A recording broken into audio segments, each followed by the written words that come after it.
Hello and welcome as Zenith Players begins our 21st week of live readings with Pride and Prejudice. I am TJ, I'm our technical director.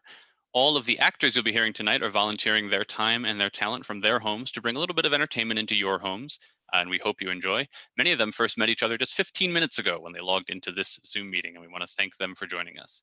We'd also like to thank our friend, Your Friendly Neighborhood Shakespeare, for hosting this on his pages and for joining us every now and again. Check out his website at shakespeareapproves.com and his Patreon at patreon.com/Shakespeare. We're looking forward to our collaboration with him on The Importance of Being Earnest, which will go live on August 12th at 7:05 p.m. There's an Indiegogo campaign attached to that, which was recently posted on our Facebook page.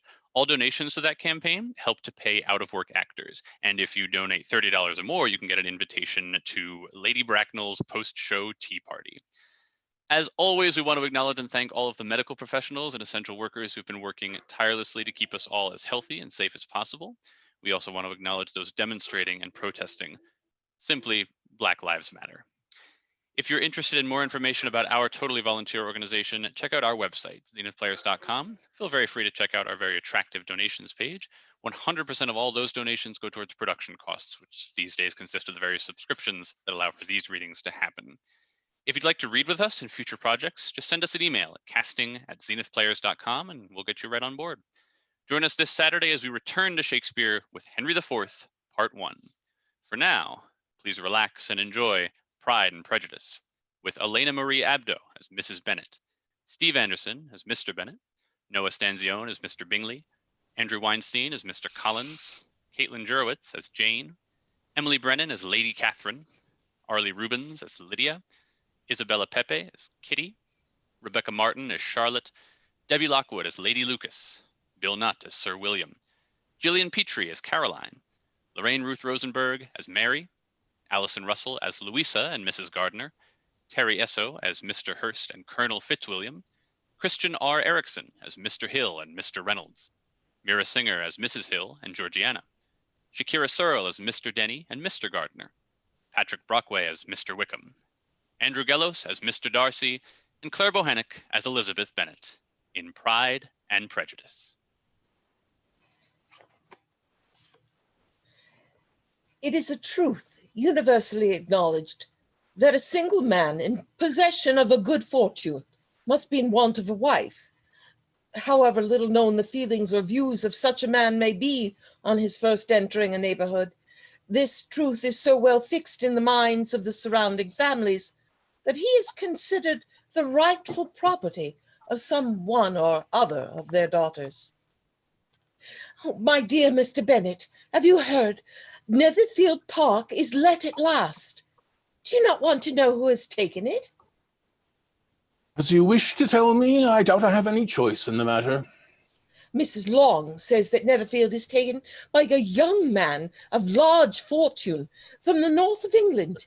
He came down on Monday to see the place and was so much delighted with it that he is to take possession before Michaelmas. What is his name? Bingley. Bingley. Mary enters, and before she can react, the two girls pull her to the door. Is he married or single? Oh, single, to be sure, my dear. Oh, what a fine thing for our girls. How so? How can it affect them? My dear Mr. Bennet, how can you be so tiresome? You must know that I'm thinking of his marrying one of them. Elizabeth enters and is shushed by the others. She stands apart and then can't help herself and presses her ear to the door. Is that his design in settling here? Design? Nonsense. How can you talk so? But it is very likely that he may fall in love with one of them, and therefore you must visit him as soon as he comes. I see no occasion for that.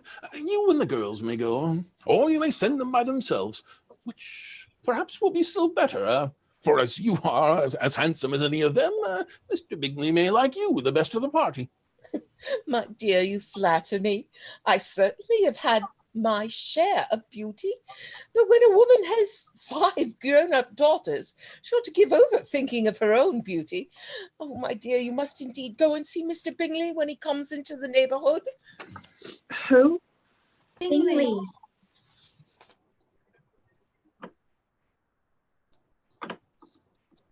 Even Sir William is determined to go. Indeed, you must go, for it will be impossible for us to visit him if you do not. I will send a few lines by you to assure him of my hearty consent to his marrying whichever one of the girls he chooses. Though I must throw in a good word for my little Lizzie. Lizzie is not a bit better than the others, and I'm sure she is not half so handsome as Jane, nor half so good-humoured as Lydia. But you are always giving her the preference. They have none of them much to recommend them. They're all silly and ignorant, like other girls. But Lizzie has something more of quickness than her sisters. Take delight in vexing me. You have no compassion for my poor nerves. You mistake me, my dear. I have a high respect for your nerves. They are my old friends these last 20 years, at least. Mr. Bennet opens the door. Kitty falls into the room. The rest just manage to catch their balance. The family sits down to various tasks. Elizabeth is putting new ribbon on her hat. I hope Mr. Bingley will like your hat, Lizzie. We are not in a way to know what Mr. Bingley likes, since we are not to visit. But you forget, Mamma, that we shall meet him at the assemblies, and that Mrs. Long promised to introduce him. I do not believe Mrs. Long will do any such thing. She has 2 nieces of her own. She's a selfish, hypocritical woman, and I have no opinion of her. No more have I, and I am glad to find that you do not depend on her serving you. Don't keep coughing so, Kitty, for heaven's sake. Have a little compassion on my nerves. You tear them to pieces. I do not cough for my own amusement. When is the next ball to be? Tomorrow fortnight. Aye, so it is. And Mrs. Long does not come back till the day before, so it will be impossible for her to introduce him, for she will not know him herself. Oh, I am sick of Mr. Bingley. I'm sorry to hear that. Why did you not tell me before? If I had known as much this morning, I certainly would not have called on him. It is very unlucky, but as I have actually paid the visit, we cannot escape the acquaintance now. Mr. Bennet! Oh, what an excellent father you have, girls! Mrs. Bennet runs up and hugs him. The girls follow suit, except for Lizzie, who regards him with amusement. Lydia, my love, though you are the youngest, I dare say Mr. Bingley will dance with you at the next ball. They all exit. Act 1, Scene 2. The local dance is in full swing. Mr. Bingley is good looking. And such a gentleman. He has a pleasant countenance and an easy, unaffected character. His sisters have an air of decided fashion. His friend? Mr. Fitzwilliam Darcy. He has a noble face. He has 10,000 a year. He is a fine figure of a man. He is much handsomer than Mr. Bingley. Do you like our Meryton, Mr. Bingley? Do you not think there are a great many pretty women in the room? Which do you think is the prettiest? Oh, the eldest Miss Bennet, beyond a doubt. There cannot be 2 opinions on that point. Couples begin to form for the next dance as Mr. Bingley turns to Jane. Miss Bennet, may I have the honor? They leave to dance. What a charming amusement for young people this is, Mr. Darcy. There's nothing like dancing after all. I consider it as one of the first refinements of polished society. Certainly, sir.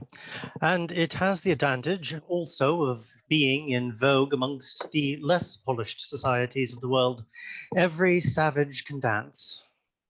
Your friend performs delightfully, and I doubt not that you are an adept in the science yourself, Mr. Darcy. Do you often dance at St. James? Never, sir. Do you not think it would be a proper compliment to the place? It is a compliment which I never pay to any place if I can avoid it. How do you find Netherfield, Mr. Darcy? Mr. Bingley is pleased with the situation of Netherfield. Dance ends and the couples disperse. Darcy goes to join Mr. Bingley. Upon my word, I've never seen so many pretty girls in my life. You are dancing with the only handsome girl in the room. Oh, she is the most beautiful creature I ever beheld. But her sister Elizabeth is very agreeable. Perfectly tolerable, I dare say, but not handsome enough to tempt me. You had better return to your partner and enjoy her smiles, for you are wasting your time with me. Bingley goes off. Caroline takes Darcy's arm and leads him to another part of the room. I have rarely seen a collection of people in whom there was so little beauty. Mr. Darcy is proud. Most forbidding. Disagreeable. Unworthy to be compared with Mr. Bingley? One cannot wonder that so very fine a young man with family, fortune, everything in his favour should think highly of himself. If I may so express it, he has a right to be proud. I could easily forgive his pride if he had not mortified mine. Pride is a very common failing, I believe, by all that I have ever read. I am convinced that it is very common indeed, that human nature is particularly prone to it, and that there are very few of us who do not cherish a feeling of self-competency on the score of some quality or other, real or imaginary. You did not lose much by not suiting his fancy, Eliza, for he is a most disagreeable man, not at all worth pleasing. I believe I may safely promise never to dance with him. Act 1, Scene 3. The family is walking back from the ball.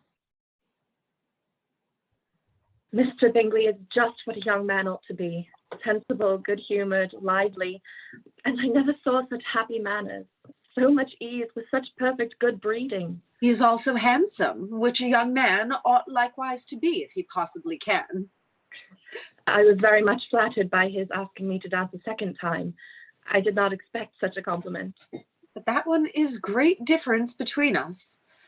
Compliments always take you by surprise, and me never. He could not help seeing that you were about 5 times as pretty as every other woman in the room. I give you leave to like him. You have liked many a stupider person. Lizzie! I never heard you speak ill of a human being in your life. I would not wish to be hasty in censuring anyone, but I always speak what I think. I know you do, and it is that which makes me wonder. Do you like this man's sisters, too? Their manners are not equal to his. Certainly not, at first. But they are very pleasing women when you converse with them. Miss Bingley is to live with her brother and keep his house, and I am much mistaken if we shall not find a very charming neighbour in her. I am not so convinced. But as you say, Mr. Bingley is just what a young man ought to be. The Bennet women enter Longbourn. Oh, my dear Mr. Bennet, we had a most delightful evening, a most excellent ball. I wish you had been there. Jane was so admired. Everybody said how well she looked, and Mr. Bingley thought her quite beautiful and danced with her twice. And she was the only creature in the room that he asked a second time. First of all, he asked Miss Lucas. I was so vexed to see him stand up with her. However, he did not admire her at all. He seemed quite struck with Jane as she was going down the dance. So he inquired who she was and got introduced and asked her for the 2 next. Then the 2 fourth were with Maria Lucas, and the 2 fifth with Jane again, and the 2 sixth with Lizzie and the Boulanger girl. If he had had any compassion for me, he would never have danced half so much. For God's sake, say no more of his partners. Oh, that he had sprained his ankle in the first dance. Oh, my dear, I am quite delighted with him. He is so excessively handsome, and his sisters are charming women. I never in my life saw anything more elegant than their dresses. I dare say the lace upon Mrs. Hurst's gown. I protest against any description of finery. Mr. Darcy is not so well worth listening to as his friend, Mr. Bingley. Is he? Poor Lizzie, to be only just tolerable. I beg you would not put it into Lizzie's head to be vexed by his ill treatment. Be quite a misfortune to be liked by him. Lizzie's not handsome enough to dance with. I wish you had been there, my dear, and given him one of your set-downs. I quite detest the man. I danced with Captain Carter twice. I hope to see him in the course of the day. He is going next morning to London. And I danced with Mr. Denny. Merrington is to be the militia headquarters for the whole winter, and I know all the officers' names and connections. From all that I can collect by your manner of speaking, you must be two of the silliest girls in the country. I have suspected it for quite some time, but I am now convinced. I am astonished, my dear, that you should be so ready to think your own children silly. If I wish to think slightingly of anybody's children, it should not be of my own. If my children are silly, I must hope to be always sensible of it. Yes, but as it happens, they are all of them very clever. Act 1, Scene 4. Mr. Hill brings in some tea. Mr. Bingley inherited property in the amount of nearly £100,000 from his father. Miss Caroline Bingley presides at her brother's table, as does his eldest sister, Mrs. Hurst, who married a man of more fashion than fortune. A letter addressed to Miss Bennet, ma'am, from Netherfield Hill. Jane, who is it from? What is it about? What does it say? Oh, make haste and tell us. Make haste, my love. It is from Miss Caroline Bingley. My dear friend, if you are not so compassionate as to dine today with Louisa and me, we shall be in danger of hating each other for the rest of our lives. For a whole day's tete-a-tete between two women can never end without a quarrel. Come as soon as you can on receipt of this. My brother and the gentleman are to dine with the officers. Yours ever, Caroline Bingley. With the officers?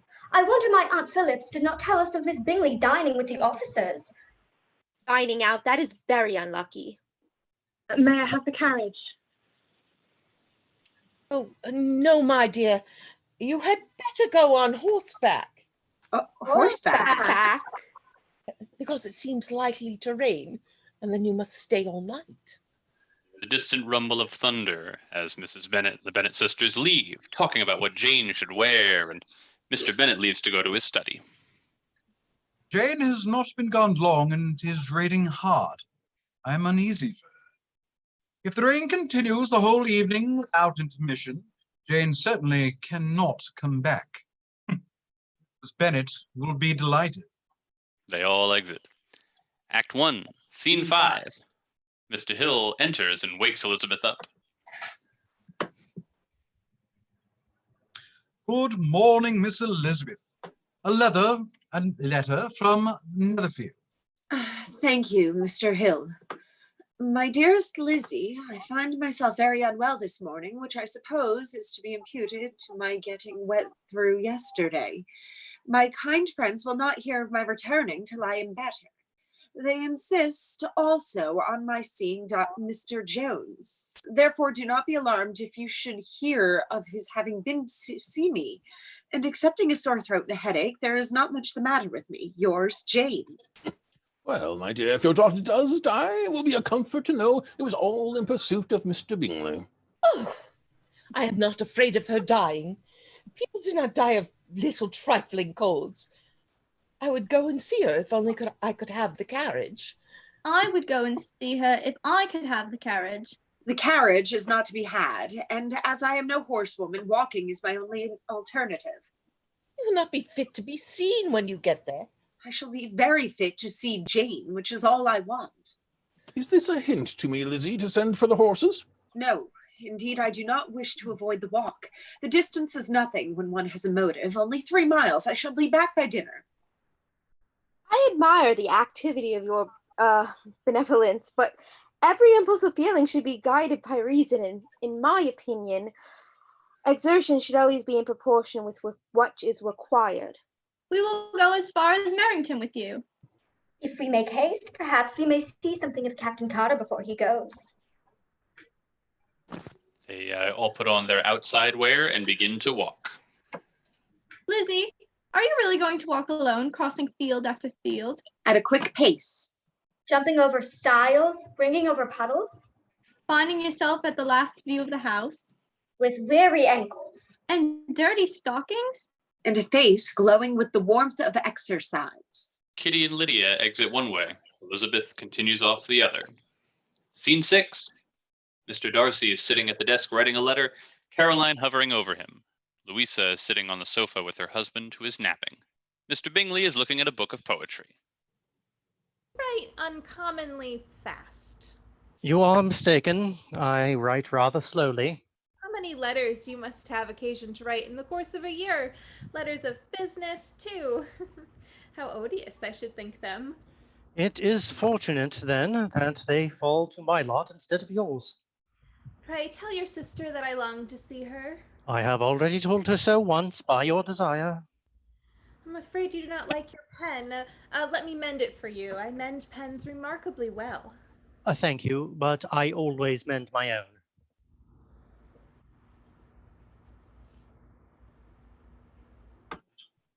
Good morning.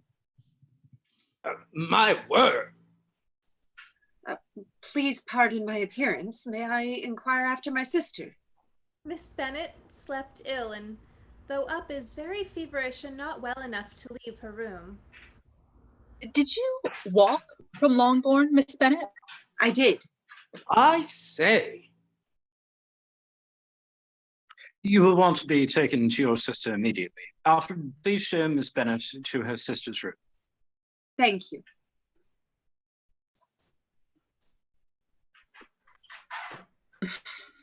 She really looked almost wild. She did indeed, Louisa. I could hardly keep my countenance. Very nonsensical to come at all. Why must she be scampering about the country? Because her sister has a cold? Her hair so untidy, so blousy. Yes, and her petticoat. I hope you saw her petticoat. 6 inches deep in mud. I am absolutely certain. And the gown which had been let down to hide it, not doing its office.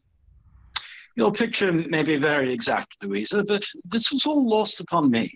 I thought Miss Elizabeth Bennet looked remarkably well when she came into the room. Her dirty petticoat quite escaped my notice.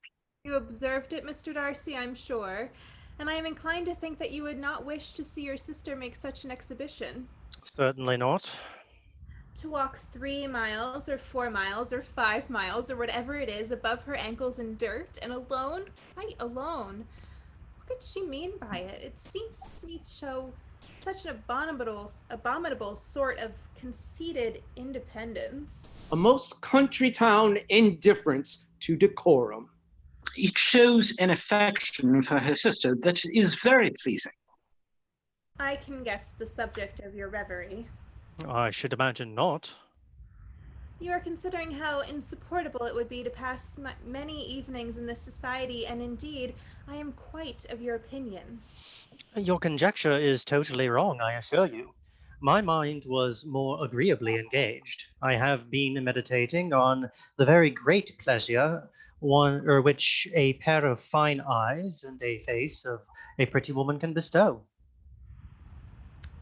I am all astonishment. How long has Miss Elizabeth Bennet been such a favorite? And pray, when am I to wish you joy? That is exactly the question I expected you to ask.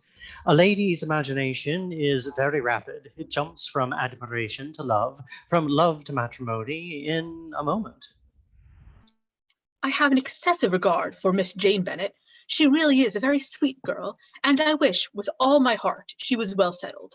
But with such a father and mother, and such low connections, I am afraid there is no chance of it. I have heard you say that their uncle is an attorney in Meryton. Yes, and they have another who lives somewhere near Cheapside. That is capital. If they had uncles enough to fill all Cheapside, it would not make them one jot less agreeable. But it must very materially lessen their chance of marrying men of any consideration in the world. Alfred, as Miss Jane Bennet is feeling no better, my sisters and I feel obliged to invite Miss Elizabeth Bennet to stay at Netherfield. Please dispatch a servant to Longbourn to acquaint her family of her stay and bring back a supply of clothing. Very good, sir. Will Miss Elizabeth Bennet be joining the dinner party, or should another tray go up to Miss Jane Bennet's room for her? I'm certain Miss Elizabeth Bennet will join us for dinner. Thank you, Alfred. Scene 7. Elizabeth is reading a book. Darcy writing a letter. Bingley, Caroline, Louisa, and Mr. Hurst are playing cards. Do you prefer reading to cards, Miss Bennet? That is rather singular. Miss Eliza Bennet despises cards. She's a great reader and has no pleasure in anything else. I deserve neither such praise nor such censure. I am not a great reader, and I have pleasure in many things. In nursing your sister, I'm sure you have pleasure, and I hope it will soon be increased by seeing her quite well. Thank you. I wish my book collection was larger for your benefit and my own credit, but I'm an idle fellow, and though I have not many books, I have more than I've ever looked into. I'm astonished that my father should have left so small a collection of books. What a delightful library you have at Pembury, Mr. Darcy. It has been the work of many generations. You've added so much to it yourself. You're always buying books. I cannot comprehend the neglect of a family library in such days as these. Neglect? I am sure you neglect nothing that can add to the beauties of that noble place. Is Miss Darcy much grown since the spring? Will she be as tall as I am? I think she will. She is now about Miss Elizabeth Bennet's height, or rather taller. How I long to see her again. I never met with anybody who delighted me so much. Such a continence, such manners, and so extremely accomplished for her age. Her performance on the pianoforte is exquisite.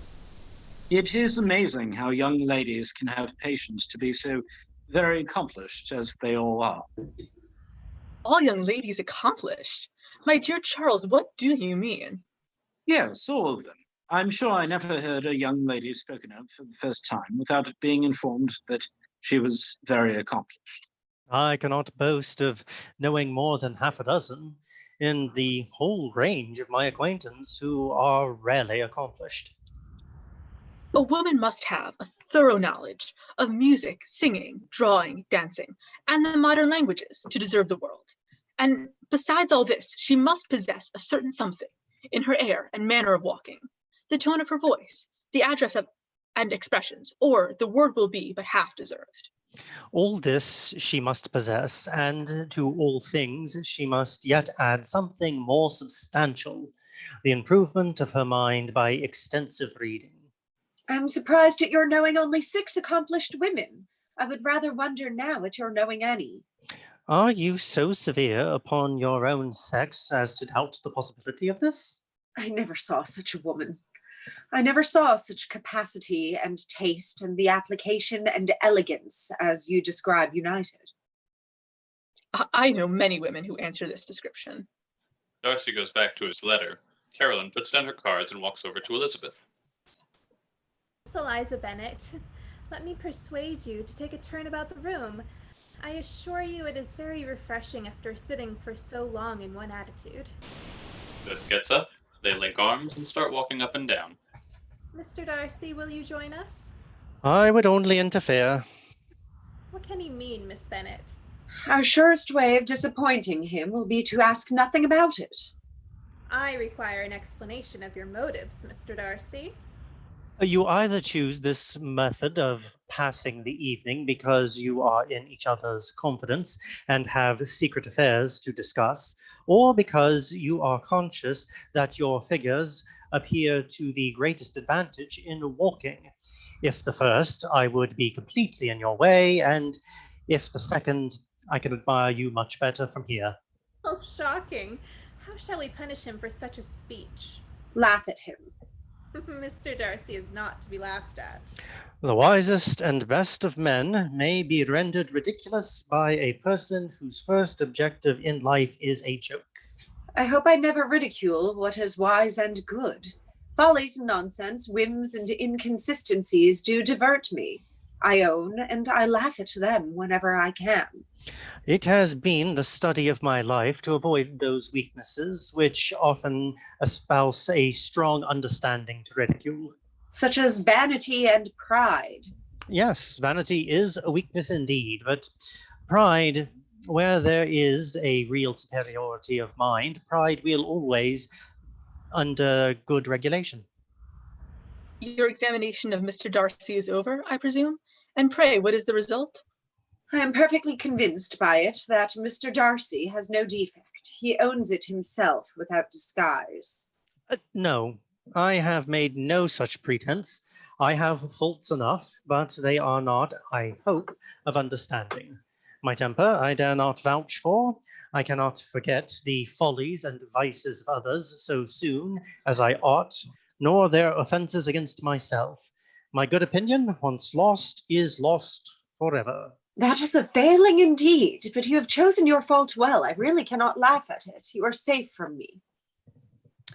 There is, I believe, in every disposition of natural defect, which not even the best education can overcome.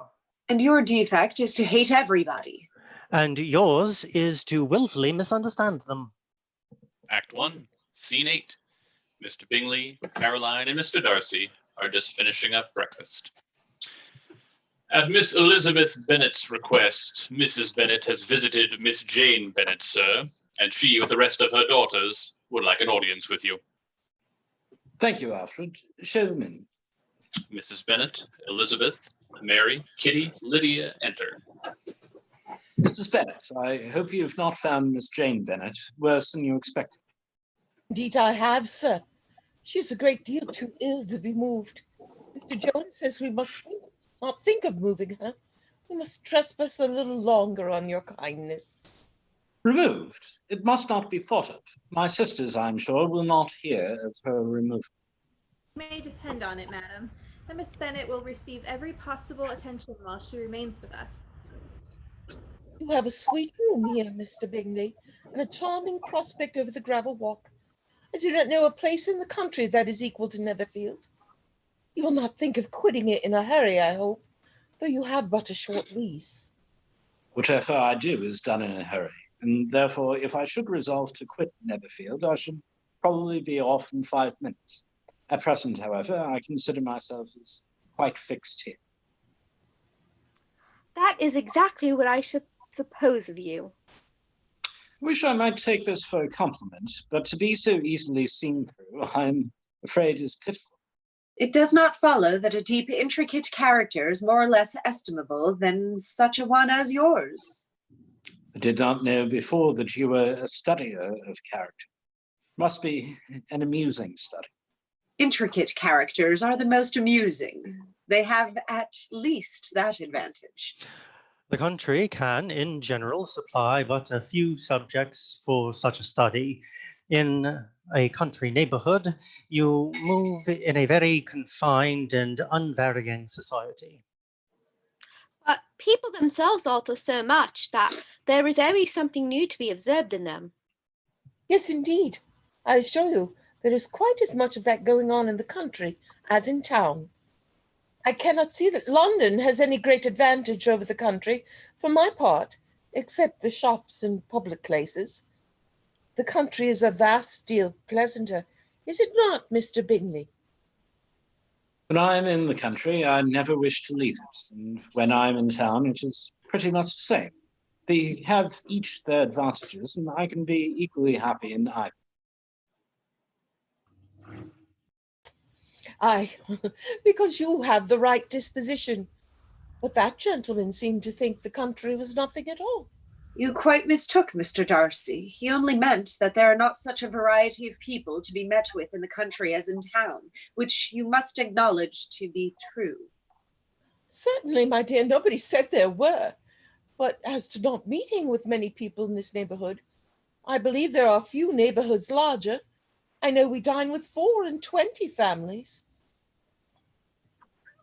Thank you again, Mr. Bingley, for your kindness to Jane, and for troubling yourself with Lizzie. If it was not for such good friends, I do not know what would become of her, for she is very ill indeed, and suffers a vast deal, but with the greatest patience in the world, for she has the sweetest temper I have ever met with. I have given the housekeeper directions that every attention should be paid to Miss Jane Bennet and her sister. We all feel wretched for her. Alfred, would you order the Bennets as coach?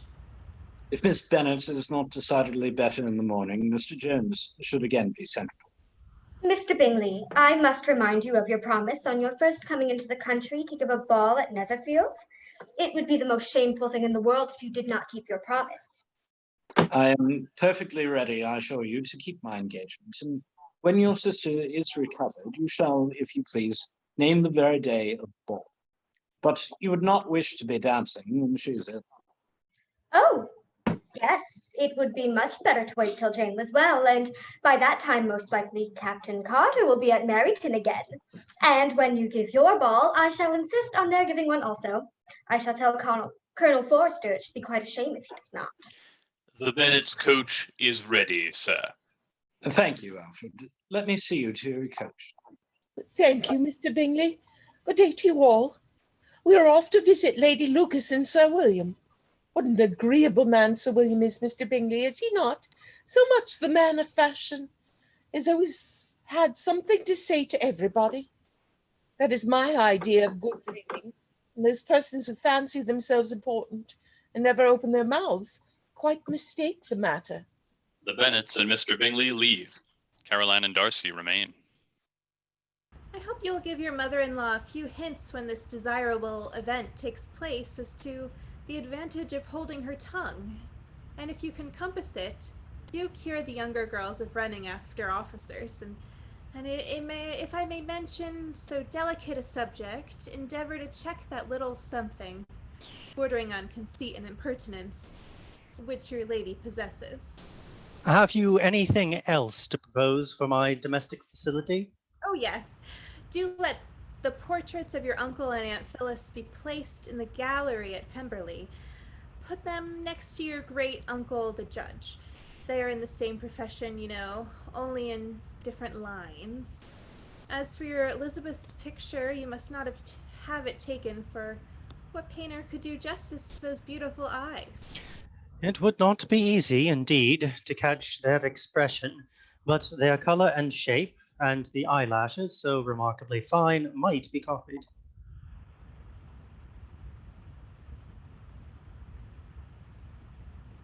Miss Elizabeth sent a written request begging Mrs. Bennet to set a carriage for her and Miss Jane in the course of the day. Mrs. Bennet sent word back to Miss Elizabeth that they could not possibly have the carriage until next Tuesday. Miss Elizabeth was positively against staying any longer. She urged Miss Jane to request the Bingley carriage, and that their original design of leaving Netherfield that very morning be mentioned. Scene 9. Jane and Lizzie were not welcomed home very cordially by Mrs. Bennet.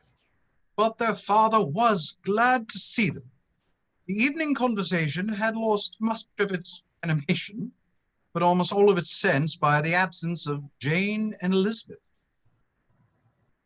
Several of the officers have dined lately with Uncle Phillips.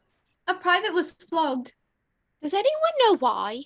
Probably flirting with Lydia. Do you know, my Uncle Phillips talks of turning away Richard, and if he does, Colonel Forster will hire him. My aunt told me so herself Saturday. I shall walk to Meryton tomorrow to hear more about it, and to ask when Mr. Denny comes back from town. It has actually been hinted at that Colonel Forster is going to be married. To whom? I hope, my dear, that you have ordered a good dinner today. I have reason to expect an addition to our family party.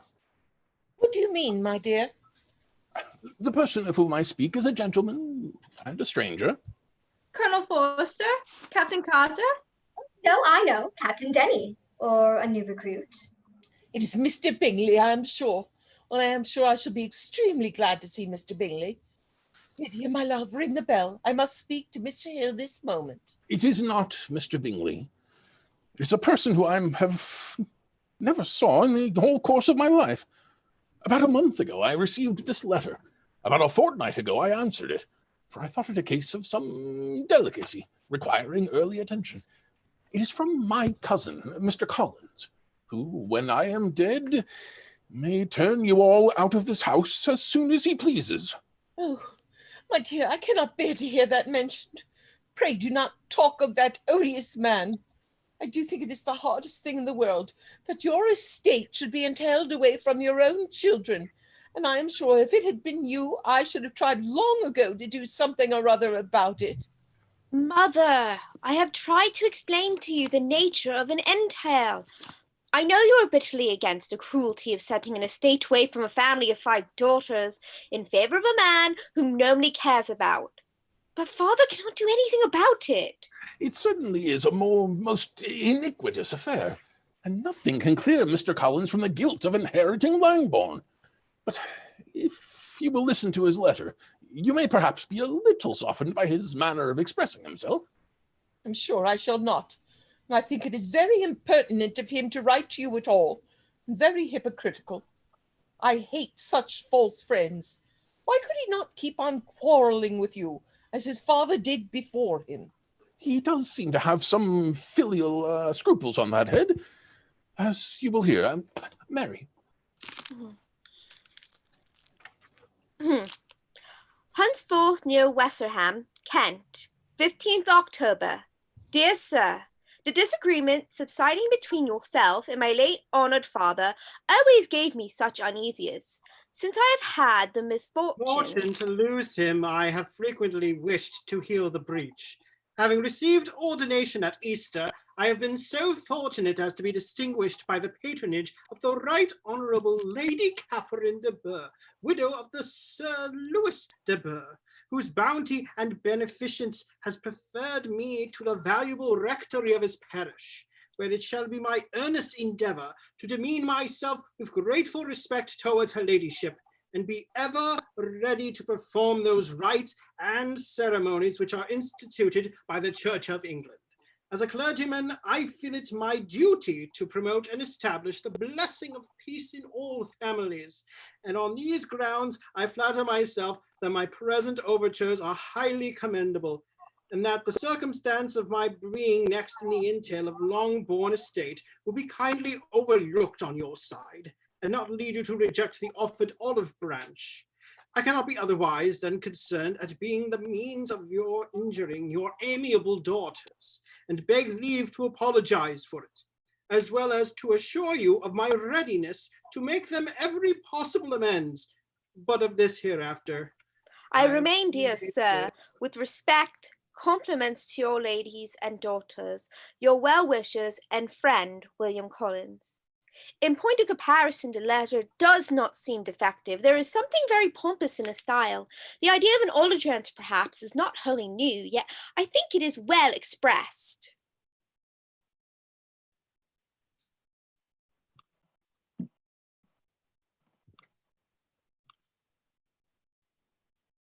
Well, if he is disposed to make the girls any amends, I'm sure your mother shall not be the person to discourage him. Act 1, Scene 10.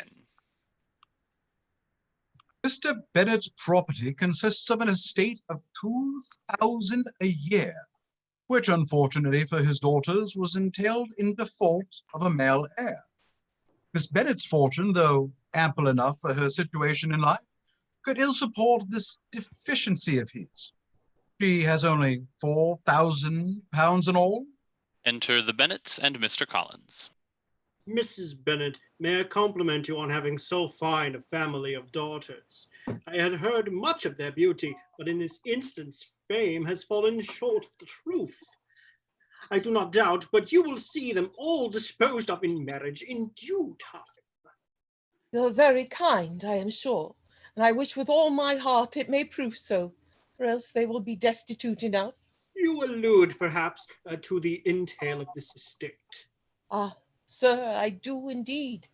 I'm very sensible, madam, of the hardship to my fair cousins, and could say much on the subject, but I am cautious of appearing forward.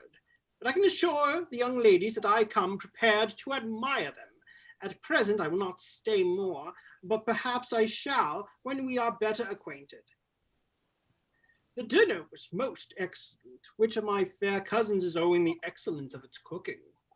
We are very well able to keep a good cook.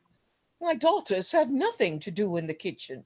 I beg your pardon for having displeased you.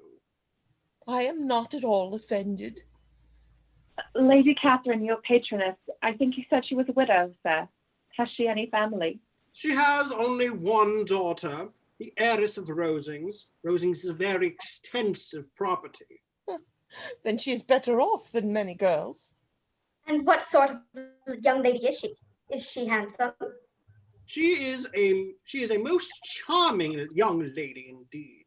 Lady Catherine herself says that, in point of true beauty, Mr. Burr has far superior to the handsomeness of her sex, because there is that in her features which marks a young lady of distinguished birth.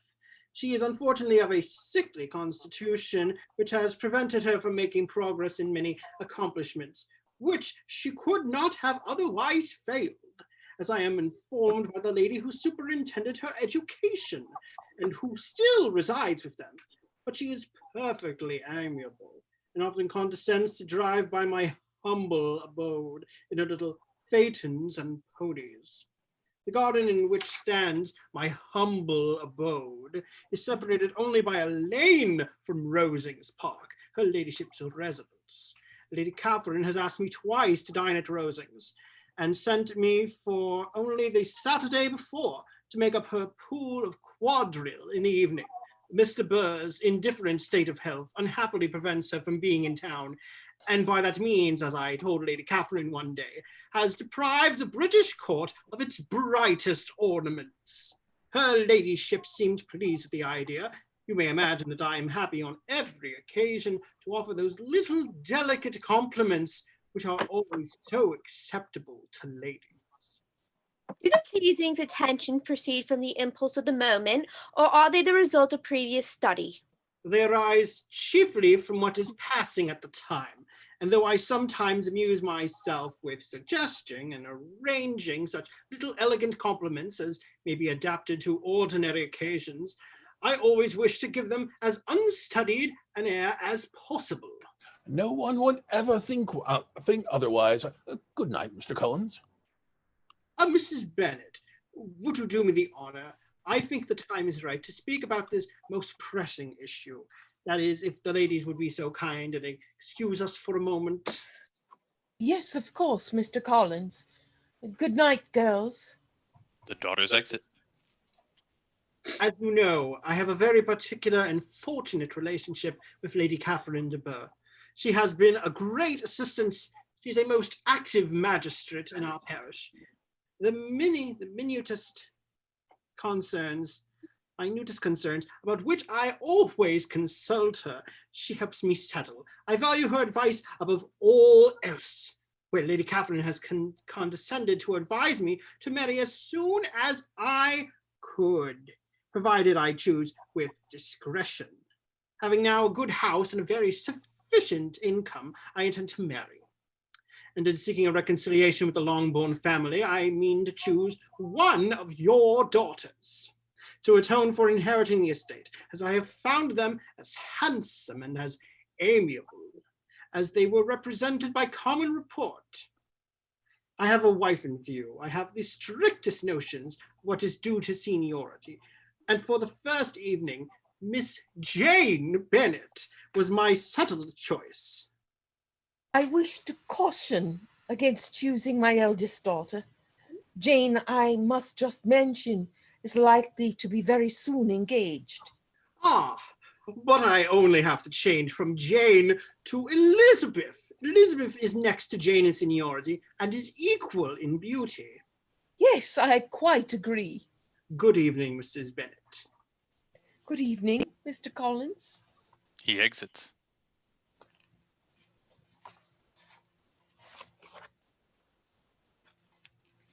Good evening, Mrs. Collins. Mrs. Bennet would have 2 daughters married. Won't Miss Lizzie be surprised? Act 1, Scene 11. Mr. Collins spent much of his life under the guidance of an illiterate and miserly father. He has been assisted by little education. A fortunate chance recommended him to Lady Catherine de Burgh. Fortunate indeed. The family enters and takes their places. Mr. Bennet is most anxious to be rid of Mr. Collins and have his library to himself. Mr. Collins followed Mr. Bennet into the study after breakfast. Mr. Collins talks, with little cessation, of his house in the garden at Hunsford. Such doings discomposes Mr. Bennet exceedingly. Lydia enters. I'm going to walk to Meryton to find out about Richard and to inquire when Mr. Denny will be returning from town. Would anyone like to accompany me? I assure you that all the young ladies may go, for I will happily attend them. Thank you, Mr. Collins. I know the girls are most anxious to have you accompany them to Meryton. Should you need me, Mr. Hill, I will be in my library. Daughters gather their outer garments, gossiping about the weather, etc. Mr. Collins and so on go off. Lydia notices Mr. Wickham. Kitty, who is that young man? We have never seen him before. Good day, Mr. Denny. Welcome back from town. Did you have a successful trip? I did indeed, Miss Bennet. May I have permission to introduce my friend, Mr. Wickham? Mr. Wickham has just returned with me from town and has accepted, I am happy to say, a commission in our corps. This is Miss Jane Bennet, Miss Elizabeth Bennet, Miss Catherine Bennet, Miss Mary Bennet, and Miss Lydia Bennet. Ladies, it was the prospect of good society that was my chief inductment into the corps. I knew it to be a most respectable, agreeable corps, and my friend Denny tempted me further by the excellent society Meryton had to offer. I can see now that Mr. Denny did not exaggerate.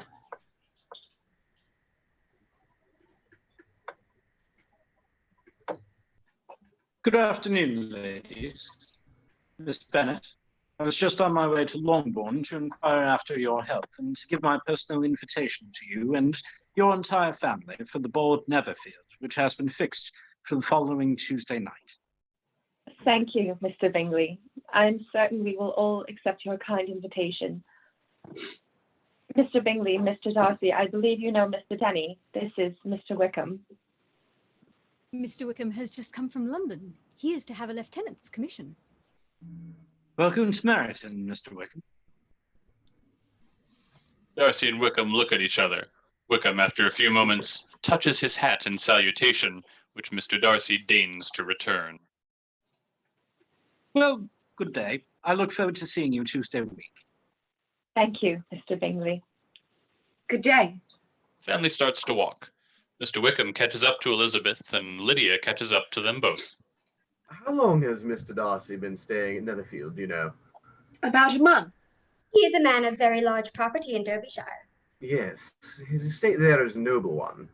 A clear 10,000 per annum. You could not have met with a person more capable of giving you certain information on that head than myself, for I have been connected with his family in particular manner from my infancy. You may well be surprised at such an assertion after seeing the very cold manner of our meeting. Are you much acquainted with Mr. Darcy? I have spent 4 days in the same house with him, and I think him very disagreeable. I have no right to give my opinion as to his being agreeable or otherwise. I am not qualified to form one. I have known him too long and too well to be a fair judge. It is impossible for me to be impartial. He is not at all liked in Hertfordshire. Everybody is disgusted with his pride. You will not find him favorably spoken of by anyone. Is he likely to be in the country much longer? I heard nothing of his going away. I hope your plans will not be affected by his being in the neighborhood. Oh, no. It is not for me to be driven away by Mr. Darcy. If he wishes to avoid seeing me, he must go. We are not on friendly terms, and it always gives me pain to meet him, but I have no reason for avoiding him. A military life is not what I was intended for, but circumstances have now made it eligible. The church ought to have been my profession.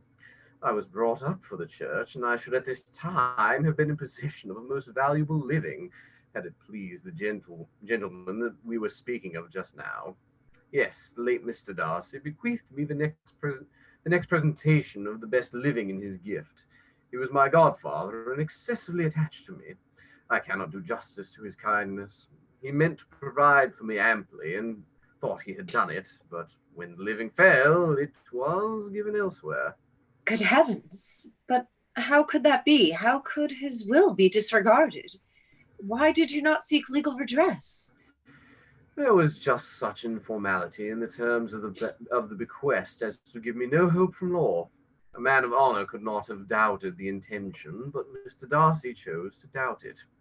Certain it is that the living became vacant 2 years ago, exactly as I was of an age to hold it, and that was given to another man, and no less certain it is that I cannot accuse myself of having really done anything to deserve to lose it. What can have been his motive? What could have induced him to behave so cruelly? Had the late Mr. Darcy liked me less, his son might have borne with me better. But his father's uncommon attachment to me irritated him, I believe, very early in life. He had not a temper to bear the sort of competition in which we stood, the sort of preference which was often given to me. I had not thought Mr. Darcy so bad as this, though I have never liked him. I had not thought so very ill of him. I do remember his boasting of the implacability of his resentments, of his having an unforgiving temper. Almost all his actions may be traced to pride. Pride has often been his best friend. Yes, it has often led him to be liberal and generous, to give his money freely, to display hospitality, to assist his tenants and relieve the poor. Family pride and filial pride, for he is very proud of what his father was, have done this. Not to appear to disgrace his family, to degenerate from the popular qualities, or lose the influence of the Pemberley house, is a powerful motive. He has also brotherly pride, which, with some brotherly affection, makes him a very kind and careful guardian of his sister. And you will hear him generally cried up as the most attentive and best of brothers. What sort of girl is Miss Darcy? I wish I could call her amiable. It gives me pain to speak ill of a Darcy, but she is too much like her brother, very, very proud. I am astonished at his intimacy with Mr. Bingley. How can Mr. Bingley, who seems good humor itself, and is, I truly believe, truly amiable, be in friendship with such a man? How can they suit each other? Mr. Darcy can please where he chooses. He can be a conversable companion if he thinks it worth his while. Among those who are at all his equals in consequence, he is a very different man from what he is to the less prosperous. Act 1, Scene 12. Mr. Collins has increased his civilities towards Miss Elizabeth. I've heard him frequently compliment on her wit and vivacity. I do not think Miss Elizabeth knows what Mrs. Bennet is up to. I think Miss Elizabeth chooses not to take the hint. Jane and Elizabeth enter and start to put their outer garments on. They are in mid-conversation. They have been both deceived, I dare say, in some way or other, of which we can form no idea. Laugh as much as you choose, you will not laugh me out of my opinion. My dearest Lizzie, do but consider in what a disgraceful light it places Mr. Darcy to be treating his father's favourite in such a manner, one whom his father had promised to provide for. It is impossible. No man of common humanity, no man who had any value for his character could be capable of it. Can his most intimate friends be so excessively deceived in him? I can much more easily believe Mr. Bingley's being imposed on than Mr. Wickham should invent such a story himself as he gave me. If it be not so, let Mr. Darcy contradict it. Enter Mary and Mr. Collins conversing. I think it is no sacrifice to join occasionally in evening engagements. Society has claim on us and all. And I profess myself one of those who considers intervals of recreation and amusement as desirable for anyone. I am by no means of the opinion, I assure you, that a ball of this kind, given by a young man of character, to be respectable people, can have any evil tendency. In fact, I am so far from objecting to dancing myself that I shall hope to be honoured with the hands of all my fair cousins in the course of the evening. And I take this opportunity of soliciting yours, Miss Elizabeth, for the two first dances especially, a preference which I trust my cousin Jane will attribute to the right cause and not to any disrespect for her. Not at all, sir. Well, I am going to dance with Mr. Wickham for half of the evening. And I will dance with him for the other half of the evening. Act 1, Scene 13. The ball is in full swing. Jane and Bingley are dancing together. Lydia and Kitty are dancing with two officers. And Mary is dancing with Mr. Collins. Other couples are dancing. I should like balls infinitely better if they were carried on in a different manner. But there is something insufferably tedious in the usual process of such a meeting. It would surely be much more rational if conversation instead of dancing were made the order of the day.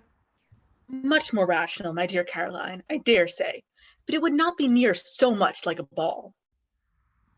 It is certain that Jane will soon be married to Mr. Bingley.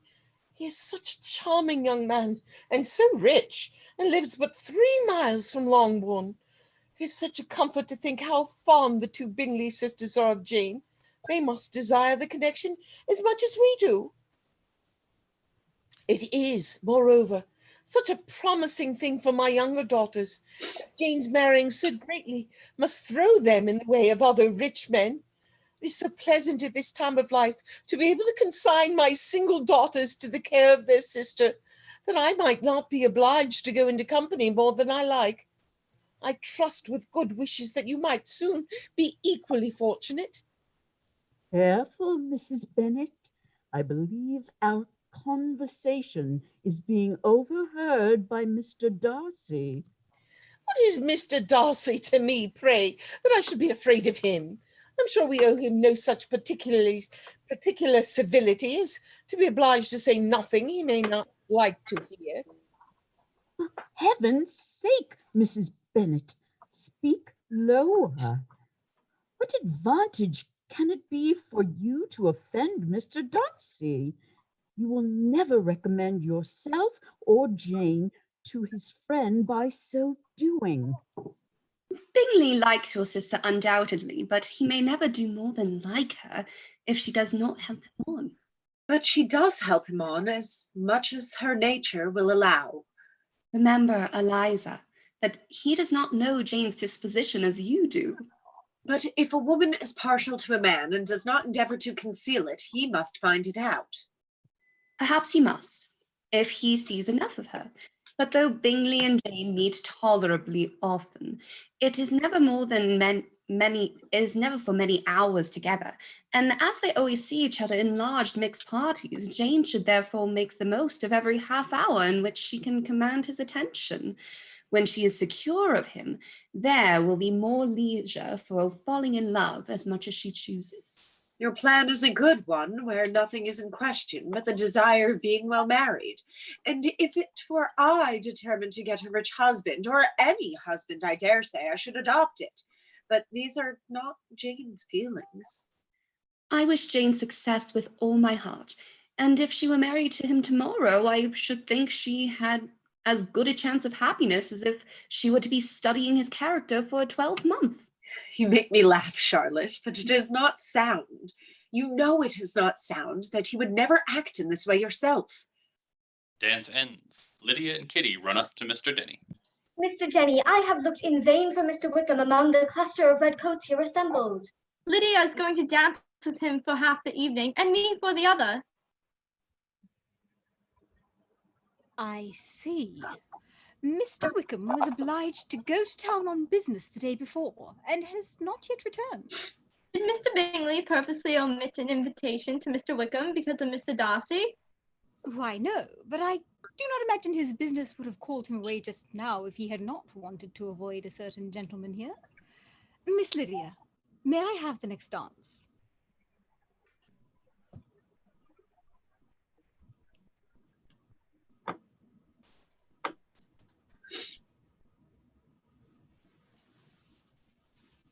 Oh, where was I? Oh, so much fun having. Oh, yes, it is my intention, if I may be so bold, to remain close to you throughout the evening, Miss Elizabeth.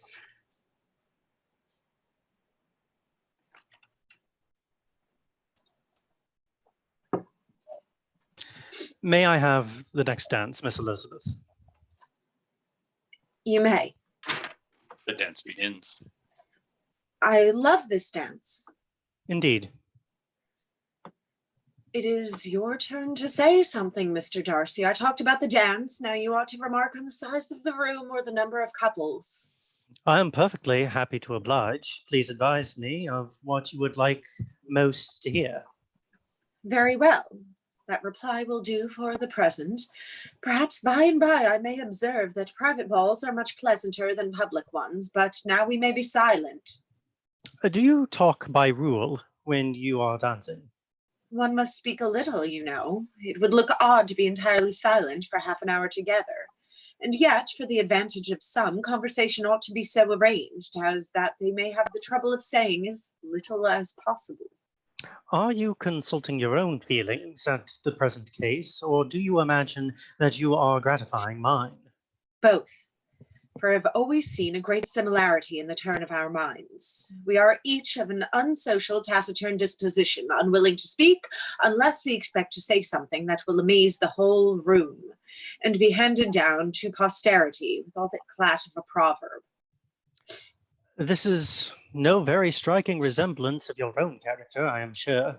How near it may be to mine, I cannot pretend to say. You think it a faithful portrait? No, undoubtedly. I must not decide on my own performance. When you met us the other day, we had just been forming a new acquaintance. Mr. Wickham is blessed with such happy manners as may ensure his making friends. Whether he may be equally capable of retaining them is less certain. He has been so unlucky as to lose your friendship, and in a matter which he is likely to suffer from all his life. I have been most highly gratified indeed, my dear sir. Such very superior dancing is not often seen. It is evident that you belong to the first circles. Allow me to say, however, that your fair partner does not disgrace you, and that I must hope to have this pleasure often repeated, especially when a certain desirable event, my dear Eliza, shall take place. What congratulations will then flow in.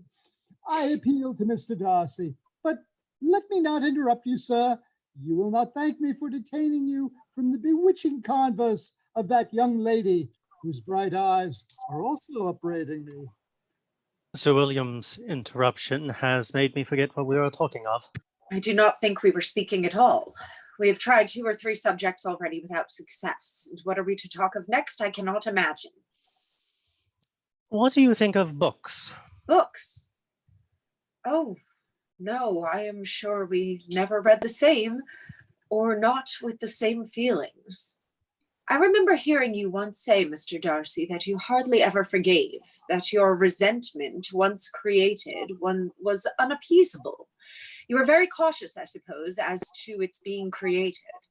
I am. And never allow yourself to be blinded by prejudice? I hope not. It is particularly incumbent on those who never change their opinion to be secure of judging properly first. May I ask to what these questions tend? Merely to the illustration of your character. I'm trying to make it out. And what is your success? I do not get on at all. I hear such different accounts of you as puzzle me exceedingly. I can readily believe that reports may vary greatly with respect to me, and I could wish, Miss Bennet, that you are not to sketch my character at the present moment, as there is reason to fear that the performance would reflect no credit on either. But if I do not take your likeness now, I may never have another opportunity. I would by no means suspend any pleasure of yours. The dance ends. They bow to each other. Darcy goes off, and Elizabeth remains. I have found out by a singular accident that there is now in the room a near relation of my patroness. I happened to overhear the gentleman himself mentioning to the young lady who does the honors of the house the names of his cousin, Mistress de Burgh, and of her mother, Lady Catherine. How wonderfully these sorts of things occur. Who would have thought of my meeting with perhaps a nephew of Lady Catherine de Burgh in this assembly? I am most thankful that the discovery is made in time for me to pay my respects to him, which I am now going to do, and trust that he will excuse my not having done it before. My total ignorance of the connection must plead my apology. You are not going to introduce yourself to Mr. Darcy. Indeed, I am. I shall entreat his pardon for not having done it earlier. I believe him to be Lady Catherine's nephew. It will be in my power to assure him that her ladyship was quite well yesterday se'nnight. Elizabeth watches as Mr. Collins interrupts Darcy. Mr. Darcy! The room stops. Darcy is surprised and turns around. Caroline sidles up to Elizabeth.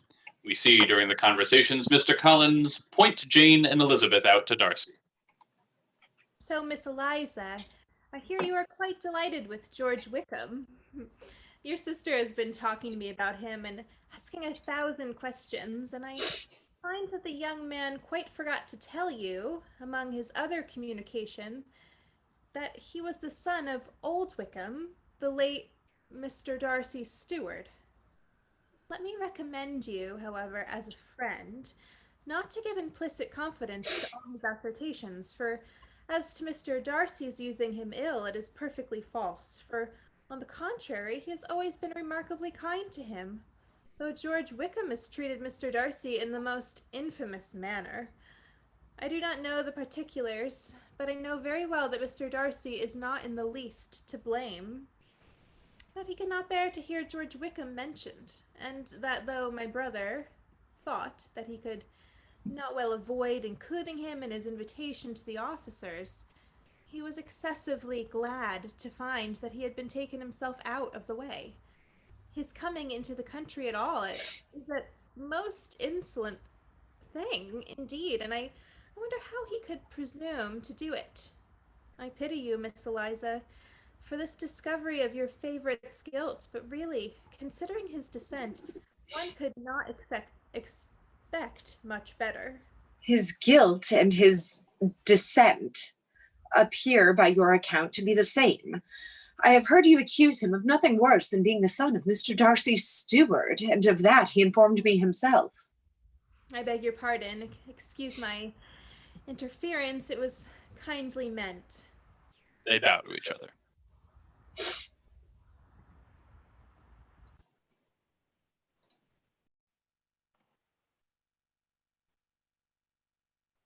I will take this opportunity while the musicians are taking refreshment to sing a song for the assembly. I will sing The Last Rose of Summer by Thomas Moore. 'Tis the last rose of summer left blooming alone. All her lovely companions are faded and gone. No flowers of her kinding, no rosebud is nigh to reflect back her bushes, give sigh for sigh. I'll never leave thee, though lone one, to pine on the stem, since the lovelies are sleeping. Go sleep thou with them, thus kindly I scatter the leaves o'er the bed, with a mate of the golden lies scentless and dead. So soon may I follow when friendship decay, from love shining circles the dewdrops away. When true love lies with the fond ones are flowered, a wood inhabits thy bleak wood and gone. I will sing next The Minstrel Boys by Thomas Moore. That will do extremely well, child. You have delighted us long enough. Let the other young ladies have time to exhibit. If I was so fortunate as to be able to sing, I should have great pleasure, I am sure, in obliging the company with an air. For I consider music as a very innocent diversion, and perfectly compatible with the profession of a clergyman. I have no reason, I assure you, to be dissatisfied with my reception. Mr. Darcy seemed much pleased with the attention. He answered me with the utmost civility, and even paid me the compliment of saying that he was so well convinced of Lady Catherine's discernment as to be certain as she would never bestow a favour unworthily. It was really a very handsome thought. Upon the whole, I am much pleased with him. Oh, Miss Mary, this is our dance. Mary and Collins join the dance. What have you learned about Mr. Wickham? Mr. Bingley does not know the whole of his history and is quite ignorant of the circumstances which have principally offended Mr. Darcy.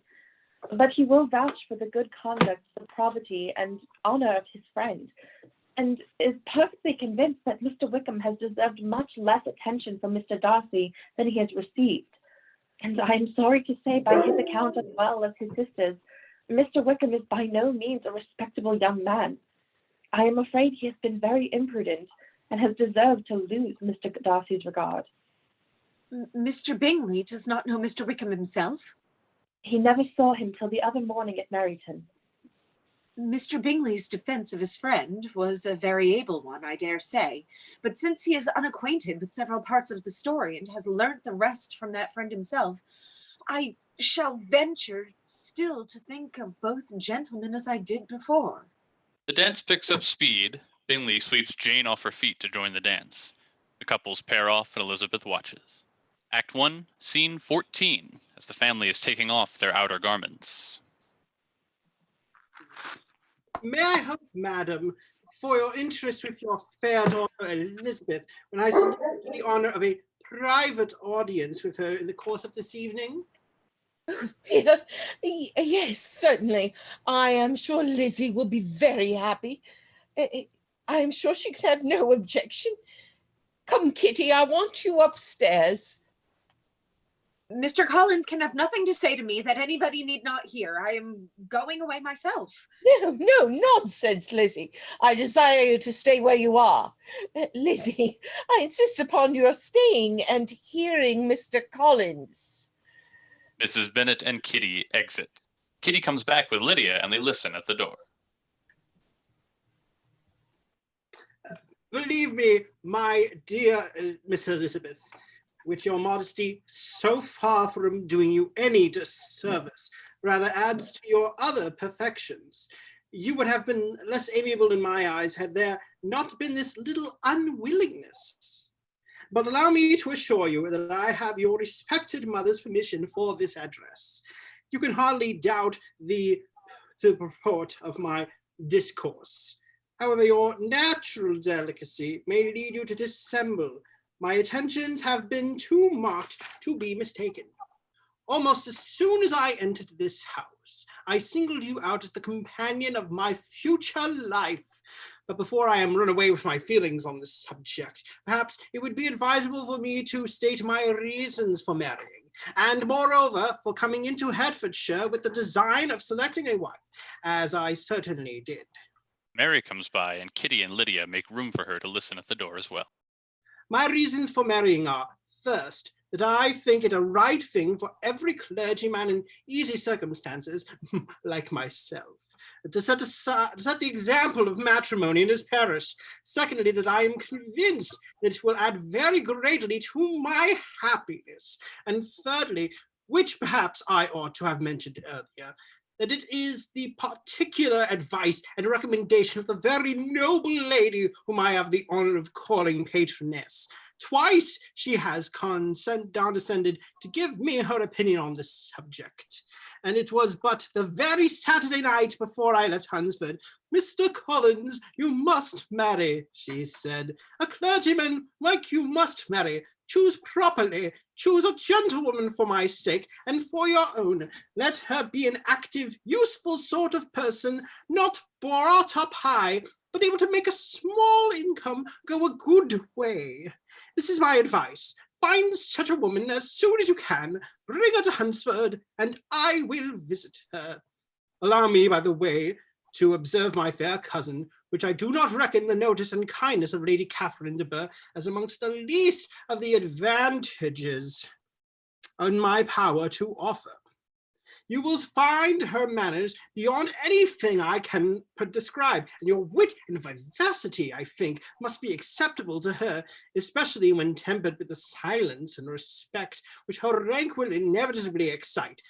As I am to inherit this estate after the death of your honoured father, I could not satisfy myself about resolving to choose a wife from among his daughters. That is, the loss to them might be as little as possible. When the melancholy event takes place, which, however, may not be for several years. This has been my motive, my fair cousin, and I flatter myself it will not sink me in your esteem. And there nothing remains but for me but to assure you in the most animated language of the violence of my affection.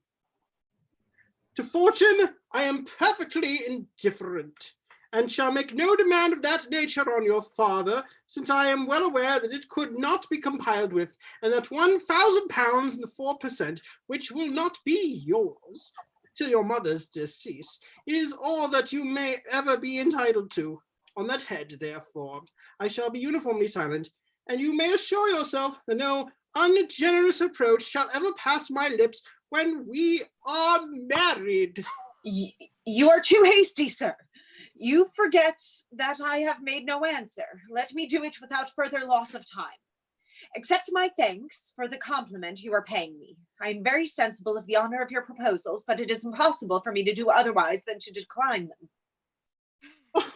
I am not now to learn that it is usual with young ladies to reject the addresses of the man whom they secretly mean to accept when he first plies for their favor, and that sometimes the refusal is repeated a second or even a third time. I am therefore by no means discouraged by what you have just said, and shall hope to lead you to the altar ere long. Mary leaves the room. Upon my word, sir, I do assure you that I am not one of those young ladies who are so daring as to risk their happiness on the chance of being asked a second time. I am perfectly serious in my refusal. You could not make me happy, and I am convinced that I am the last woman in the world who could make you so. When I do honor myself the honor of speaking to you next on the subject, I shall hope to receive a more favorable answer than you have now given me. I am far from accusing you of cruelty at present. I know it to be the established custom of your sex to reject a man on the first application, and perhaps you have even now said as much to encourage my suit as would be consistent with the true delicacy of the female character. Really, Mr. Collins, you puzzle me exceedingly.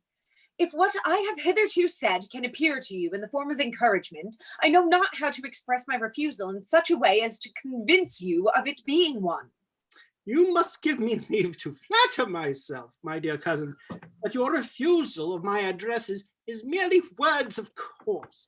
My situation in life, my connections with the family of De Boer, and my relationship to your own are circumstances highly in my favor, and you should take it into further consideration that in spite of your manifold attractions, it is by no means certain that another offer of marriage may ever be made of you. I must therefore conclude that you are not serious in your rejection of me. I shall choose to attribute it to your wish of increasing my love by suspense, according to the usual practice of elegant females. Jane, come down here, for there is so much fun. What do you think is happening? Mr. Collins has just made an offer to Lizzie, and she will not have him. I do assure you, sir, that I have no pretensions whatsoever in that kind of elegance which consists in tormenting a respectable man. I would rather be paid compliment of being believed, sincere. I thank you again and again for the honor you have done me in your proposals, but to accept them is absolutely impossible. My feelings in every respect forbid it. Can I speak plainer? Do not consider me now as an elegant female intending to plague you, but as a rational creature speaking the truth from her heart. Enter Mrs. Bennet. What? You are uniformly charming, and I am persuaded that when sanctioned by the express authority of both your excellent parents, my proposals will not fail of being acceptable. Depend on it, Mr. Collins, that Lizzie shall be brought to reason. Elizabeth exits. I will speak to her about it directly. She is a very headstrong, foolish girl and does not know her own interests, but I will make her know it. Kitty exits to get Mr. Bennet. Pardon me for interrupting you, madam, but if she is really headstrong and foolish, I know not whether she would altogether be a very desirable wife to a man in my situation, who naturally looks for happiness in the marriage state. If therefore she actually persists in rejecting my suit, perhaps it were better not to force her into accepting me. because if liable to such defects of temper, she could not contribute much to my felicity. Oh, sir, you quite misunderstand me.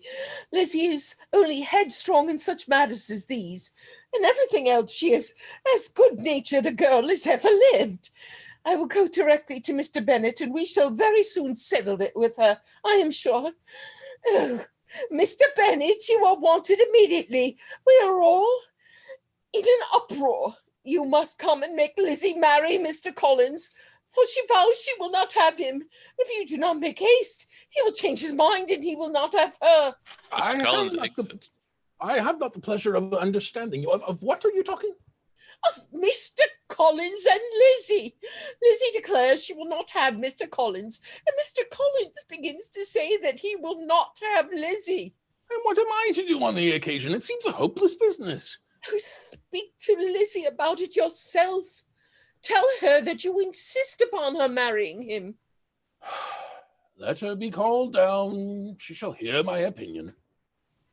Elizabeth! Enter Elizabeth. I have sent for you on an affair of importance. I understand that Mr. Collins has made you an offer of marriage. Is this true? It is true. Very well. And this offer of marriage you have refused? I have, sir. Very well. We now come to the point. Your mother insists upon your accepting it. Is it not so, Mrs. Bennet? Yes, or I will never see her again. An unhappy alternative is before you, Elizabeth.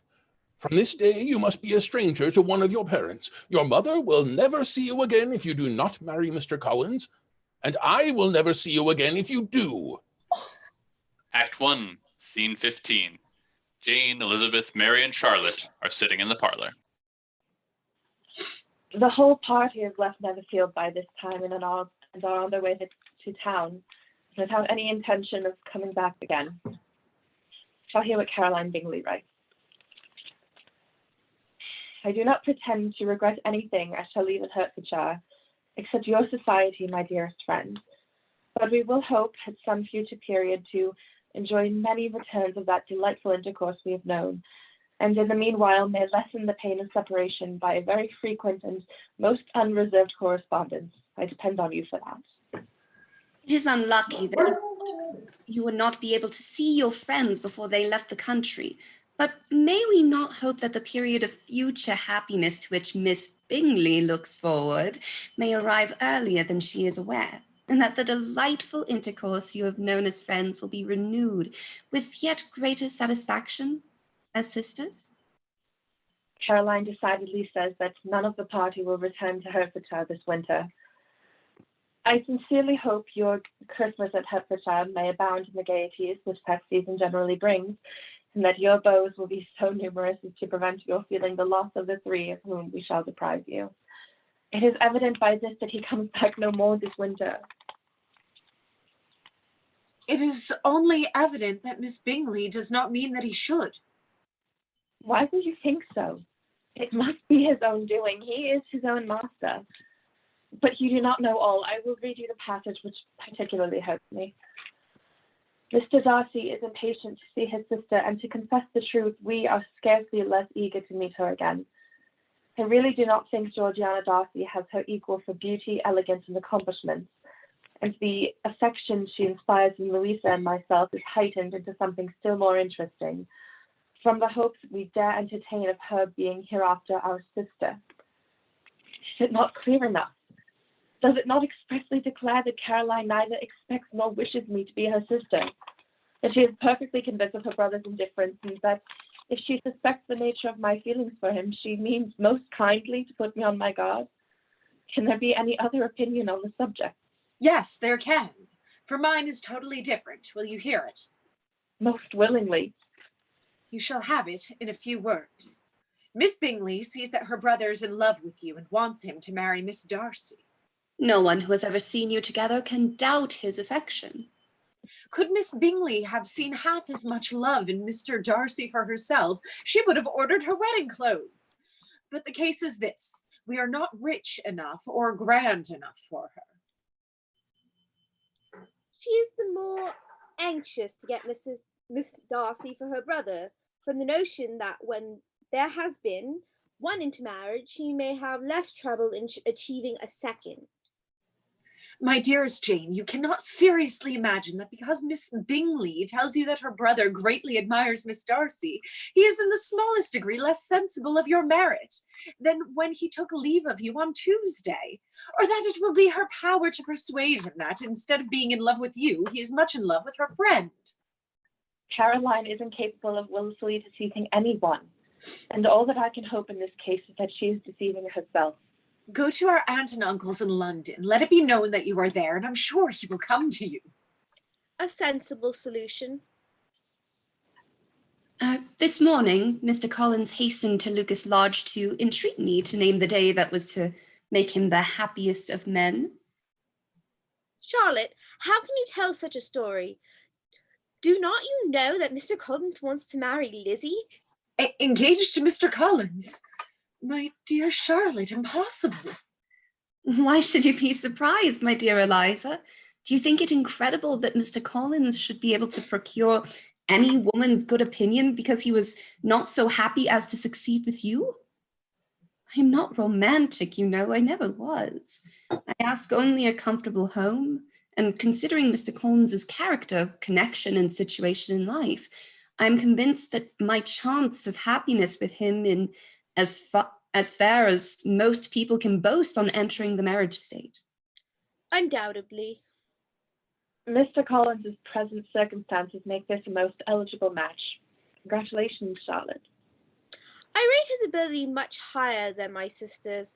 There is solidity in his reflection which has often struck me, and though he is by no means so clever as myself, I think that if encouraged to read and improve himself, he might become a very agreeable companion. I shall depend on hearing from you very often, Eliza. That you certainly shall. Will you come and see me? We shall often meet, I hope, in Hertfordshire. I am not likely to leave Kent for some time. Promise me, therefore, to come to Hunsford. I promise. Charlotte exits as Mrs. Bennet, Lydia, and Kitty enter. Oh, Jane, Mrs. Gardiner has invited you to town this winter. I accepted Aunt Gardiner's invitation with pleasure. I might occasionally spend a morning with Caroline without any danger of seeing her brother. Lydia, tell Lizzie that her aunt also invites her to accompany her uncle and aunt in a tour of pleasure which they propose on taking in the summer. Lydia, tell Mother I accept.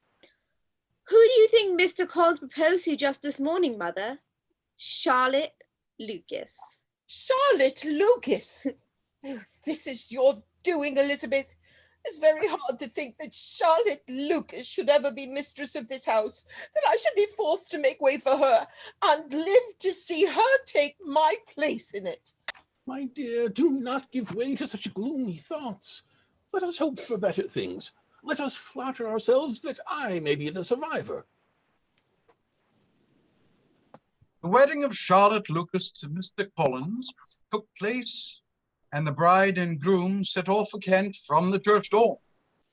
Mr. Wickham's apparent partiality to Miss Elizabeth has subsided. He is an admirer of someone else. Miss King and her sudden acquisition of £10,000. I'm glad Miss Lizzie did not involve herself or him in an affection which the want of fortune would make very imprudent. Miss Lizzie has too much sense. She would never disappoint Mr. Bennet. Act 2, Scene 1. My dearest Lizzie, the weather in London continues to be pleasant. My Aunt Gardiner went into town today, and I took the opportunity to call for Miss Bingley at Grosvenor Street. I did not think Caroline in good spirits, but she was very glad to see me, and reproached me for giving her no notice of my coming to London. I was right. My last letter had never reached her. I inquired after their brother, of course. He was well, but so much engaged with Mr. Darcy that they scarcely ever saw him. I found that Miss Darcy was expected to dinner. I wish I could see her. My visit was not long, as Caroline and Mrs. Hurst were going out. I dare say I shall soon see them here. Yours, Jane. Act 2, Scene 2. When they left the high road for the lane to Hunsford, every eye was in search of the parsonage. At length it was discernible. The carriage stopped at a small gate, and Mr. and Mrs. Collins appeared at the front door. Oh, we know how little there is to tempt anyone to our humble abode. Our plain manner of living, our small rooms, our few domestics, must make Hunsford extremely dull to a young lady like yourself. Not at all. The house is rather small, but well built and convenient, but everything is fitted up and arranged with neatness and consistency. Mrs. Collins deserves all the credit. The garden is large and well laid out. The cultivation of which I attend to myself. To work in his garden is one of Mr. Collins's most respectable pleasures. I encourage him as much as possible. Miss Elizabeth, you will have the honor of seeing Lady Catherine this Thursday evening. I confess that I should not have been surprised by her ladyship's asking us on Sunday to drink tea. But who could have foreseen such an attention as this? Who could have imagined that we should receive an invitation to dine there so immediately after your arrival? But do not make yourself uneasy, my dear cousin, about your apparel. Lady Catherine is far from requiring that elegance of dress in us, which becomes herself and her daughter. I would advise you merely to put on whatever of your clothes is superior to the rest. There is no occasion for anything more. Lady Catherine will not think the worse of you for being simply dressed. She likes to have the distinction of rank preserved. While they were dressing, Mr. Collins came 2 or 3 times to their different doors to recommend their being quick, as Lady Catherine very much objected to being kept waiting for her dinner. Act 2, Scene 3. Your ladyship, Mr. Bohr, my friend and Mr. Collins's cousin, Miss Elizabeth Bennet. Your ladyship. It is very kind of you to ask us to dine, Lady Catherine. Mr. Darcy enters with Colonel Fitzwilliam. Mr. Darcy! What an honor, sir! Mr. Darcy. Miss Elizabeth. You know my nephew. I had the pleasure of meeting Miss Bennet at Hertfordshire while staying at Netherfield. Miss Bennet, allow me to introduce my cousin, Colonel Fitzwilliam. How do you do?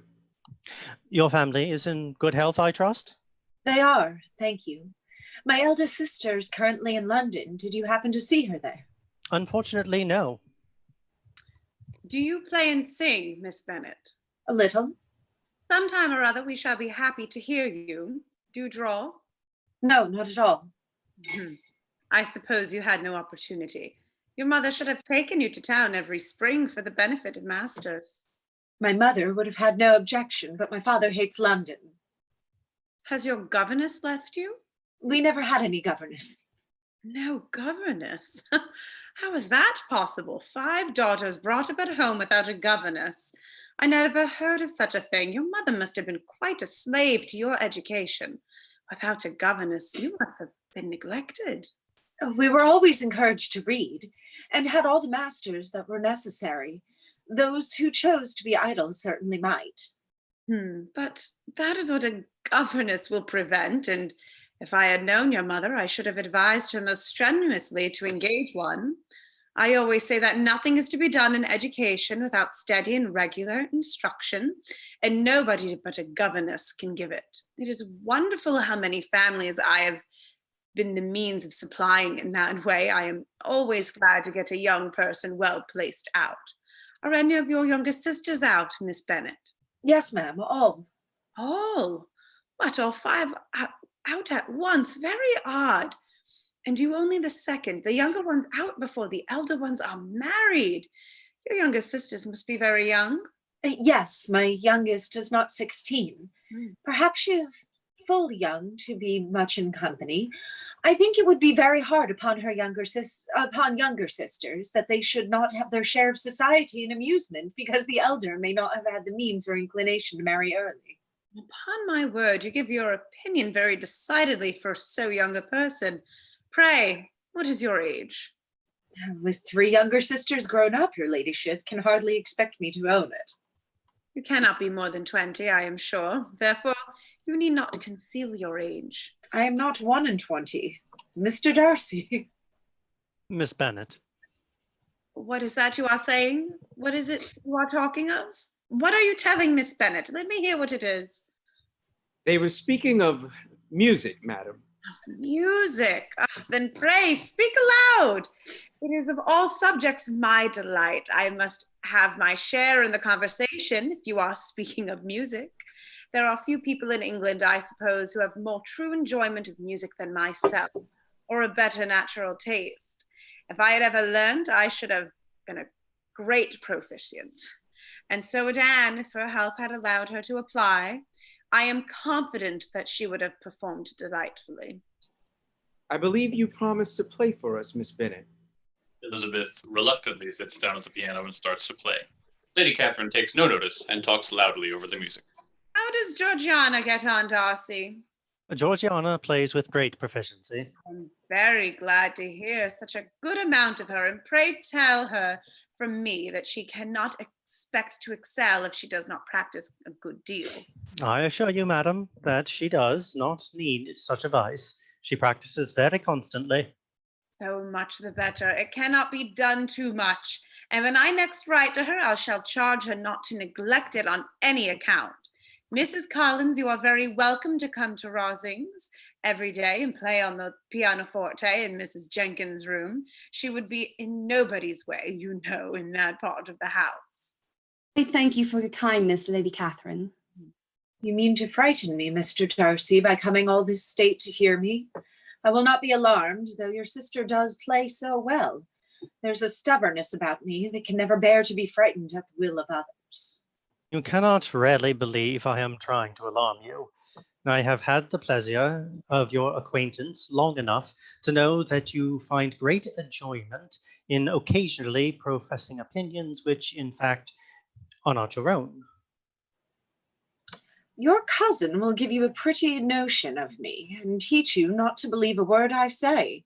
I am particularly unlucky in meeting with a person so able to expose my real character in a part of the world where I'd hoped to pass myself off with some degree of credit. Indeed, Mr. Darcy, it is very ungenerous in you to mention all that you knew of my disadvantage here in Hertfordshire, and give me leave to say very impolitic too, for it is provoking me to retaliate, and such things may come out as will shock your relations to hear. I am not afraid of you. Pray, let me hear what you have to accuse him of. I should like to know how he behaves among strangers. Oh, prepare yourself for something very dreadful. The first time of my ever seeing him in Hertfordshire, there was a ball. And at this ball, what do you think he did? He danced only 4 dances, though gentlemen were scarce, and to my certain knowledge, more than one young lady was sitting down in want of a partner. I had not, at the time, the honor of knowing any lady in the assembly beyond my own party. True, and nobody can ever be introduced in a ballroom. Perhaps I should have judged better had I sought an introduction, but I am ill-qualified to recommend myself to strangers. Shall we ask him why a man of sense and education is ill-qualified to recommend himself to strangers? I can answer your question without applying to him. It is because he will not give himself to trouble. I certainly have not the talent, which some people possess, of conversing easily with those I have never seen before. My fingers do not move over this instrument in the masterly manner which I see so many women's do. But then I have always supposed it to be my own fault, because I will not take the trouble of practicing. Miss Bennet would not play at all amiss if she practiced more and could have the advantage of a London master. She has a very good notion of fingering, though her taste is not equal to Anne's. Anne would have been a delightful performer had her health allowed her to learn. Dinner is served, your ladyship. Act 2, Scene 4. My dearest Lizzie, 4 weeks have passed away and I have seen nothing of him. I do not regret it, but I can no longer be blind to Mr. Bingley's affection. Scene 5. Charlotte enters with Colonel Fitzwilliam. I have been making the tour of the park. I generally do every year, and intend to close it with a call at the parsonage. Colonel Fitzwilliam, welcome. Can I offer you a cup of tea? Do you certainly leave Kent on Saturday? Yes, if Darcy does not put it off again. But I'm at his disposal. He arranges the business just as he pleases. I imagine your cousin brought you down with him chiefly for the sake of having someone at his disposal. I wonder he does not marry to secure a lasting convenience of that kind. Perhaps his sister does as well for the present, and as she is under his sole care, he may do what he likes with her. No. That is an advantage which he must divide with me. I am joined with him in the guardianship of Miss Darcy. As for marrying, it is the dearest wish of Lady Catherine that Rosings and Pemberley be united in marriage. Mr. Bird, poor Miss Bingley. Miss Darcy is a very great favourite with some ladies of our acquaintance, Mrs. Hurst and Miss Bingley. I think I have heard you say that you know them? I know them a little. Their brother is a pleasant, gentlemanlike man. He is a great friend of Darcy's. From something that he told me in our journey hither, I have reason to think Bingley very much indebted to him. It is a circumstance which Darcy could not wish to be generally known, because if it were to get round to the lady's family, it would be an unpleasant thing. You may depend upon our not mentioning it. What he told me was merely this, that he congratulated himself on having lately saved a friend from the inconveniences of a most imprudent marriage. Did Mr. Darcy give you reasons for this interference? I understood that there were some very strong objections against the lady. I do not see what right Mr. Darcy had to decide on the propriety of his friend's inclination, or why, upon his own judgment alone, he was to determine and direct in what manner his friend was to be happy. But as we know none of the particulars, it's not fair to condemn him. It is not to be supposed that there was much affection in the case. It certainly lessens the honor of my cousin's triumph, very sadly. Thank you, Mrs. Collins, for the tea. I hope I will have the pleasure of seeing you both at dinner at Rosings this evening. You may count on it, Colonel Fitzwilliam. He exits. To Jane herself, there could be no possibility of objection. All loveliness and goodness as she is. Neither could anything be urged against my father, who, though with some peculiarities, has abilities Mr. Darcy himself need not disdain, and respectability which he probably would never reach. Charlotte, please convey my apologies. I have a headache. I cannot attend the party at Rosings this evening. Elizabeth exits. Act 2, Scene 6. My dearest Lizzie, I confess myself to have been entirely deceived in Miss Bingley's regard for me. But, my dear sister, though the event has proved you right, do not think me obstinate if I still assert that, considering what her behaviour was, my confidence was as natural as your suspicion. Caroline did not return my visit till yesterday, and not a note, not a line did I receive in the meantime. When she did come, it was very evident that she had no pleasure in it. She made a slight formal apology for not calling before, said not a word of wishing to see me again, and was in every respect so altered a creature that when she went away I was perfectly resolved to continue the acquaintance no longer. I cannot but wonder, however, at her having any fears now, because if he had at all cared about me, we must have met long ago. He knows of my being in town, I am certain, from something she said herself. And yet it would seem, by her manner of talking, as if she wanted to persuade herself that he is really partial to Miss Darcy. If I were not afraid of judging harshly, I should be almost tempted to say there is a strong appearance of duplicity in all this. Let me hear from you very soon. Yours, Jane. Act 2, Scene 7. Elizabeth is reading Jane's letter. The doorbell rings and Mr. Darcy enters. In vain I have struggled. It will not do. My feelings will not be repressed. You must allow me to tell you how ardently I admire and love you. In spite of all my endeavors, I have found it impossible to conquer my feelings for you. I have had the highest regard for you almost from the first moment. In declaring my feelings for you, I am going against the wishes of my family, my friends, and my own better judgment.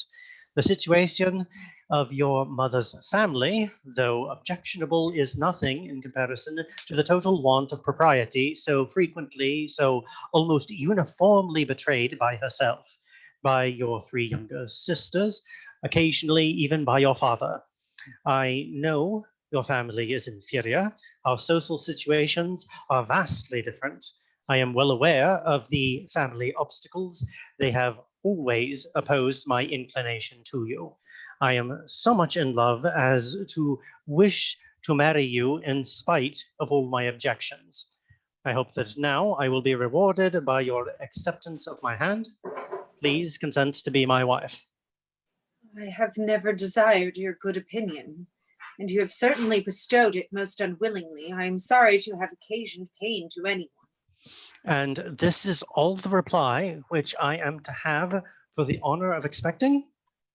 I might perhaps wish to be informed why, with so little endeavor at civility, I am thus rejected. I might as well inquire why, with so evident a desire of offending and insulting me, you choose to tell me that you liked me against your will, against your reason, and even against your character. Was not this some excuse for incivility, if I was uncivil? But I have other provocations.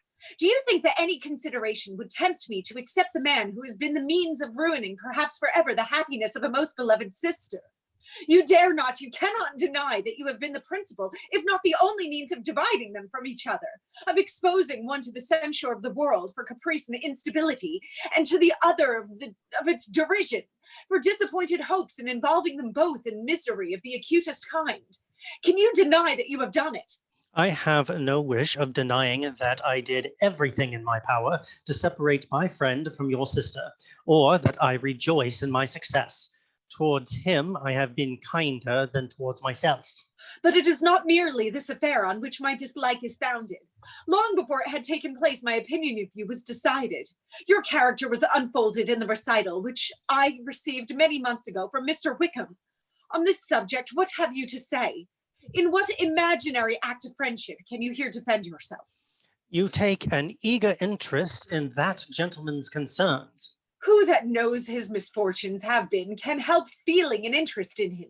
Yes, his misfortunes have been great indeed. And of your infliction. And this is your opinion of me? This is the estimation in which you hold me? I thank you for explaining it so fully. My faults, according to this calculation, are heavy indeed, but perhaps these offenses might have been overlooked had not your pride been hurt by my honest confession of the scruples that had long prevented my forming any serious design. But design of every sort is my abhorrence. Could you expect me to rejoice in the inferiority of your connections, to congratulate myself on the hope of relations whose condition in life is so decidedly beneath my own? You are mistaken, Mr. Darcy, if you suppose that the mode of your declaration affected me in any other way than as it spared me the concern which I might have felt in refusing you. Had you behaved in a more gentlemanlike manner, you could not have made the offer of your hand in any possible way that would have tempted me to accept it. I had not known you a month before I felt that you were the last man in the world who I can ever be prevailed upon to marry. You have said quite enough, madam. I perfectly comprehend your feelings and have now only to be ashamed of what mine own have been.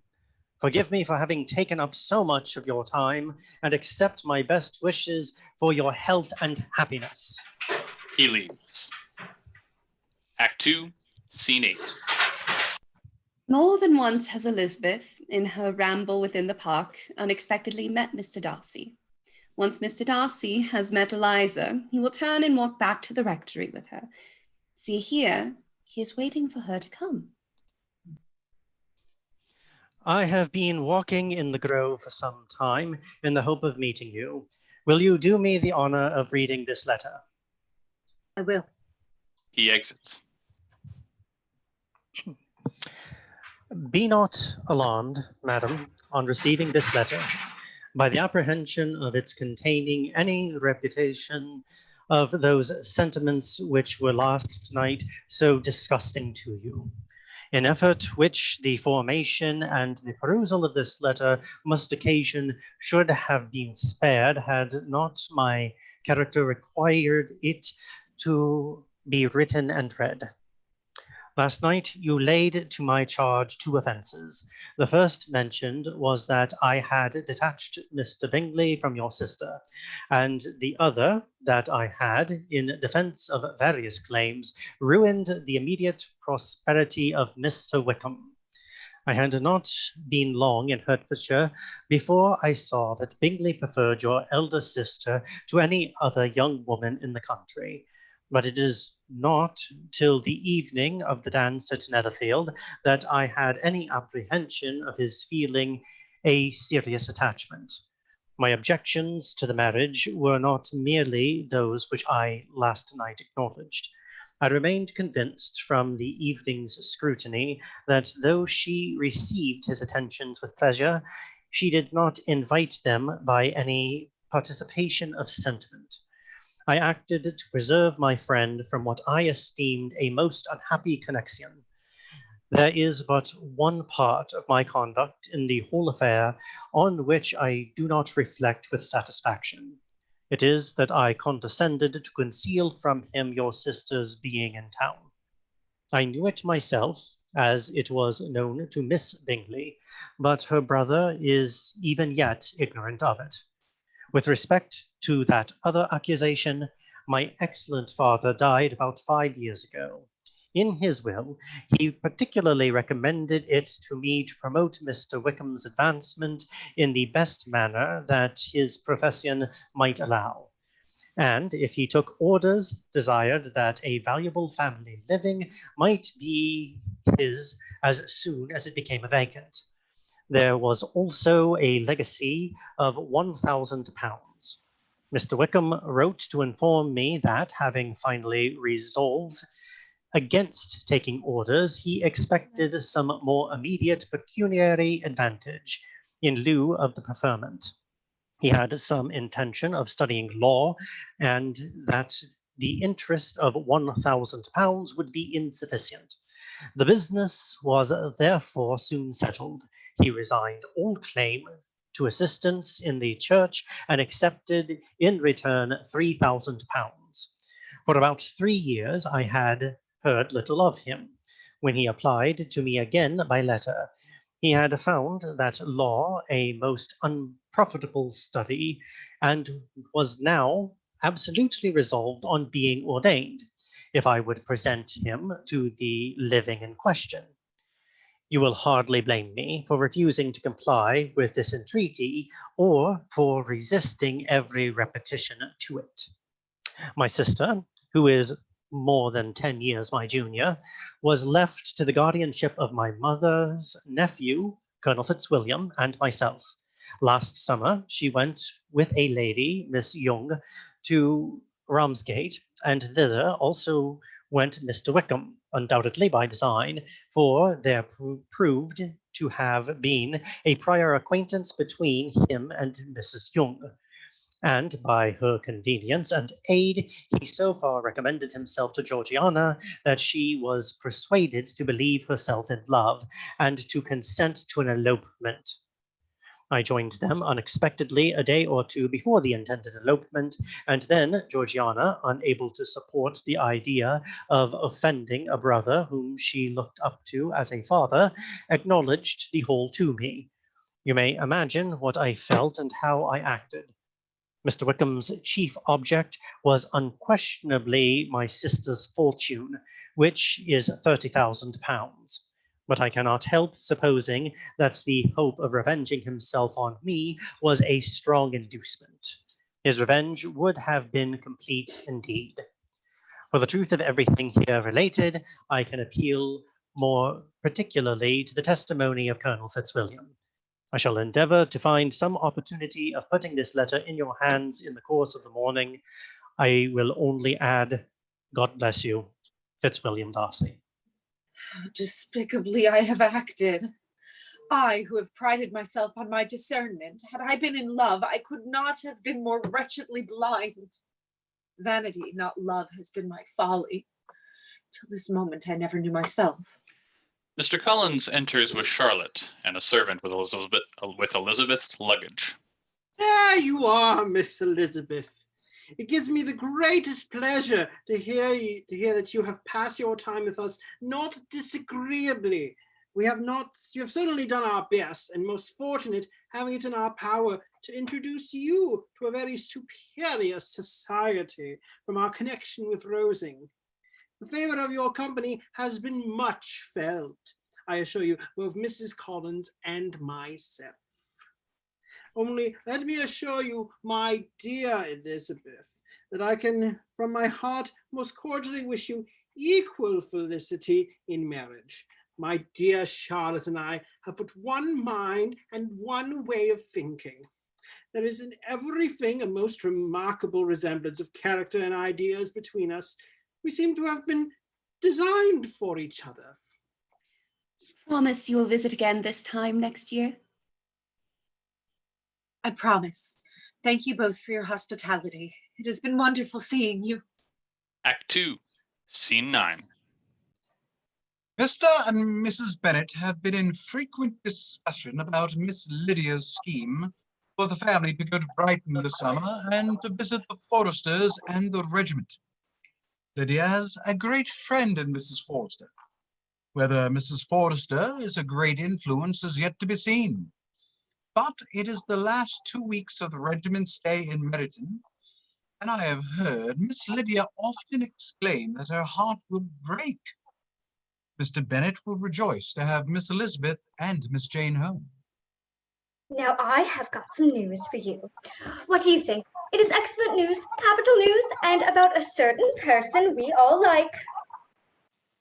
There is no danger of Wickham's marrying Mary King. As for you, she has gone down to her uncle at Liverpool, gone to stay. Wickham is safe.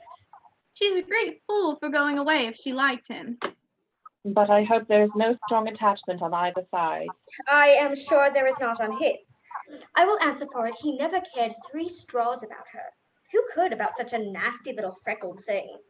I was in great hopes that one of you would have got a husband before you came back. Jane will be quite an old maid soon, I declare. She is almost 23. Lord, how ashamed I should be of not being married before 23. My Aunt Phillips wants you so to get husbands you can't think. She says Lizzie had better taken care of Mr. Collins, but I do not think there would have been any fun in it. Lord, how I should like to be married before any of you. Then I would chaperone you about to all the balls. Kitty and Lydia have been idle and vain. While there is an officer in Meryton, they will flirt with him, and while there is an officer within walking distance of Longbourn, they will go after him.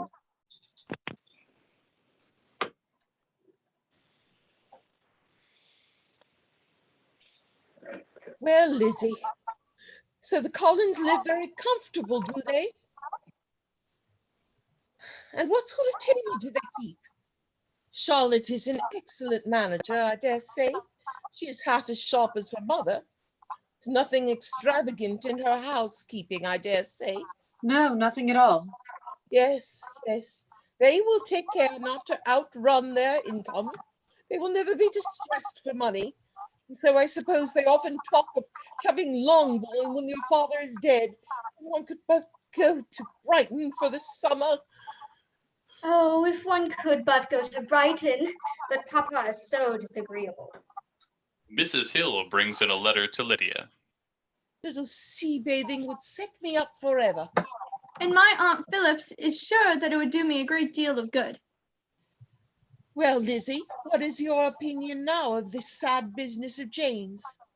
For my part, I am determined never to speak of it again to anybody. There is no talk of his coming to Netherfield again in the summer. I have inquired of everybody, too, who is likely to know. I do not believe he will ever live at Netherfield anymore. Well, my comfort is, I am sure Jane will die of a broken heart, and then he will be sorry for what he has done. I am glad you are come back, Lizzie. Mother, Mrs. Forrester has invited me to take to Brighton with them. I cannot see why Mrs. Forrester should not ask me as well as Lydia. Though I am not her particular friend, I have just as much right to be asked as she has, and more too, for I am 2 years older. Father, I would advise against this. I feel the necessary to point out all the improprieties of Lydia's general behavior. She can derive little advantages from the friendship of such a woman as Mrs. Forster. In all possibility, Lydia would be more impertinent with such a companion at Brighton, where the temptations must be greater than here at home. Lydia will never be easy until she has exposed herself in some public place or other. We can never expect her to do it with so little expense or inconvenience to her family as under the present circumstances. If you are aware of the great disadvantage to us all, which must arise from the public notice of Lydia's unguarded and imprudent manner, nay, which has already arisen from it, why do you not judge differently in the affair? We shall have no peace at Langbourne, and if Lydia does not go to Brighton, let her go then. Colonel Forster is a sensible man and will keep her out of any real mischief. She is luckily too poor to be an object of prey to anybody. At Brighton, she will be of less importance even as a common flirt than she has been here. The officers will find women better worth their notice. Let us hope, therefore, that her being there may teach her insignificance. At any rate, she cannot grow many degrees worse without authorizing us to lock her up for the rest of her life. In any event, you will be off with your aunt and uncle touring around Derbyshire. I'm going to Brighton. I'm going to Brighton. Act 2, Scene 10.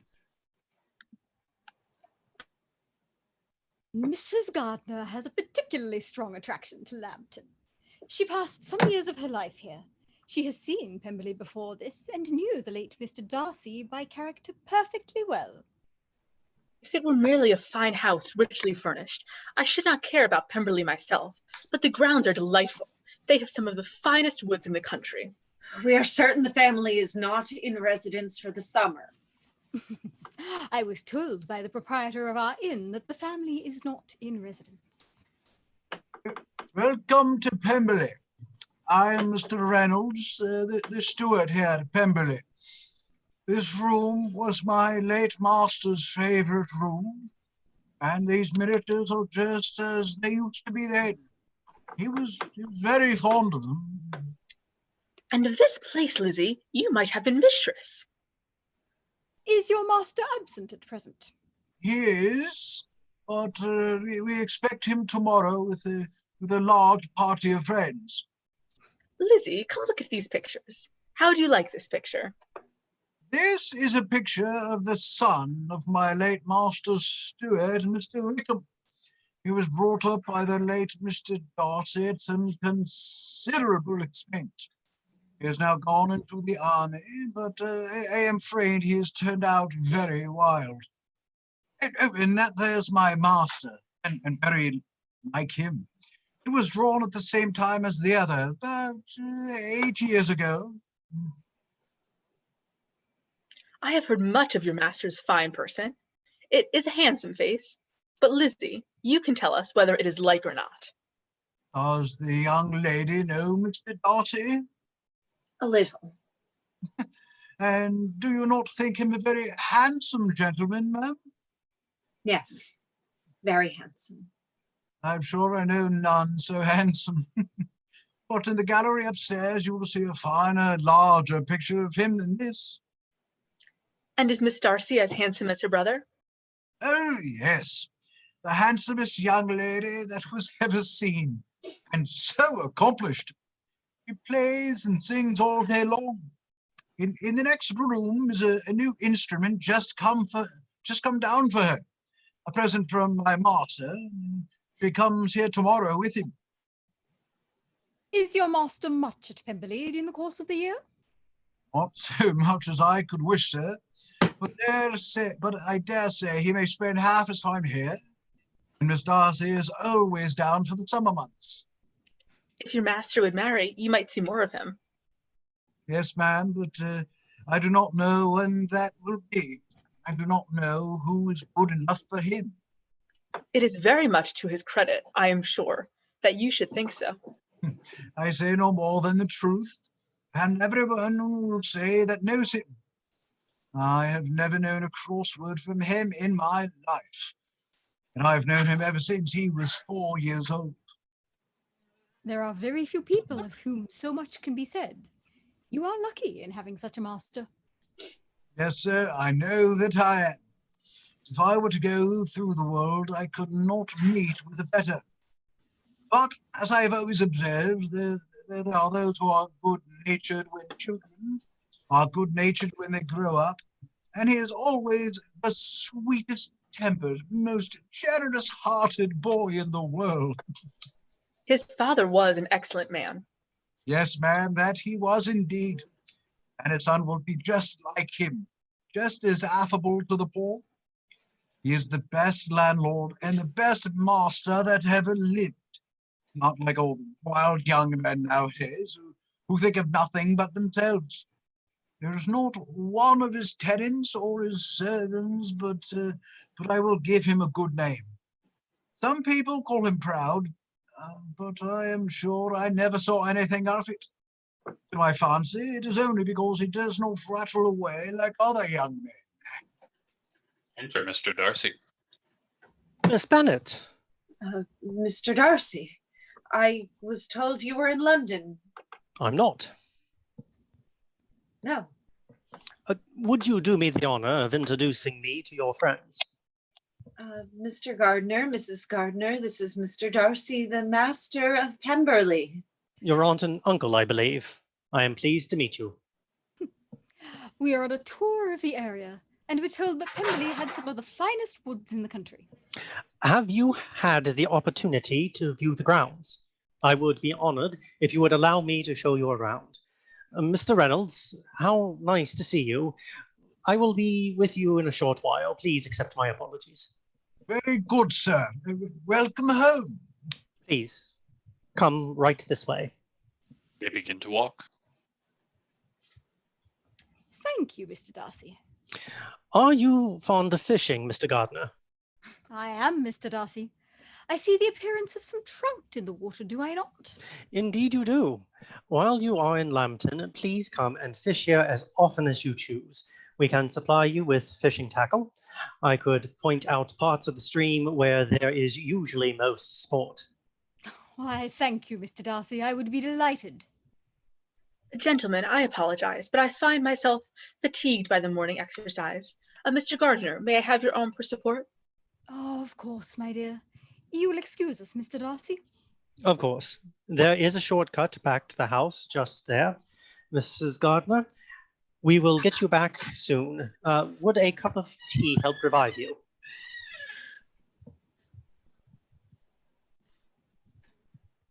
Thank you, Mr. Darcy. It would. Darcy offers Elizabeth his arm. She takes it. Mr. and Mrs. Gardner walk some length behind them. May I inquire after the health of your family, Miss Bennet? They are quite well, thank you. I was told by your housekeeper that you were in London, Mr. Darcy, and that you would certainly not be here till tomorrow. I had some business with my steward that occasioned my coming forward a few hours before the rest of the party. They will join me early tomorrow. Among them are some who will claim an acquaintance with you. Mr. Bingley and his sisters. There is also one other person in the party who more particularly wishes to be known to you. Will you allow me, or do I ask too much, to introduce my sister to your acquaintance during your stay at Lambton? I would be honored. Thank you, Mr. Darcy. There is something a little stately in him, to be sure, but it is confined to his air, and is not unbecoming. I can now say with the housekeeper that though some people may call him proud, I have seen nothing of it. I was never more than surprised by his behaviour to us. It was more than civil. It was really attentive, and there was no necessity for such attention. His acquaintance with Elizabeth was very trifling. I would not call it trifling. Act 2, Scene 11. The women are having tea, Miss Darcy presiding. Miss Darcy, how do you find your new pianoforte? Please call me Georgiana, Miss Bennet. My brother has talked of you so often these last months that I feel as if I already know you well. Your brother has been regaling you with stories about me. Please do not take only his account. Allow me to give you mine as well. I would be honored to call you Georgiana, if you would return the courtesy and call me Elizabeth. Yes, there are so many Miss Bennets that it must be confusing for you. Miss Elizabeth has 4 sisters. All of them are out in society at present. Miss Georgiana has been practicing a great deal on her new instrument. My pianoforte is the most beautiful gift I have ever received. I fear I have spent the entire day engrossed in music. My brother, I fear, spoils me. Pray, Miss Eliza, are not the militia removed from Marytown? They must be of a great loss to your family. Mr. Darcy enters.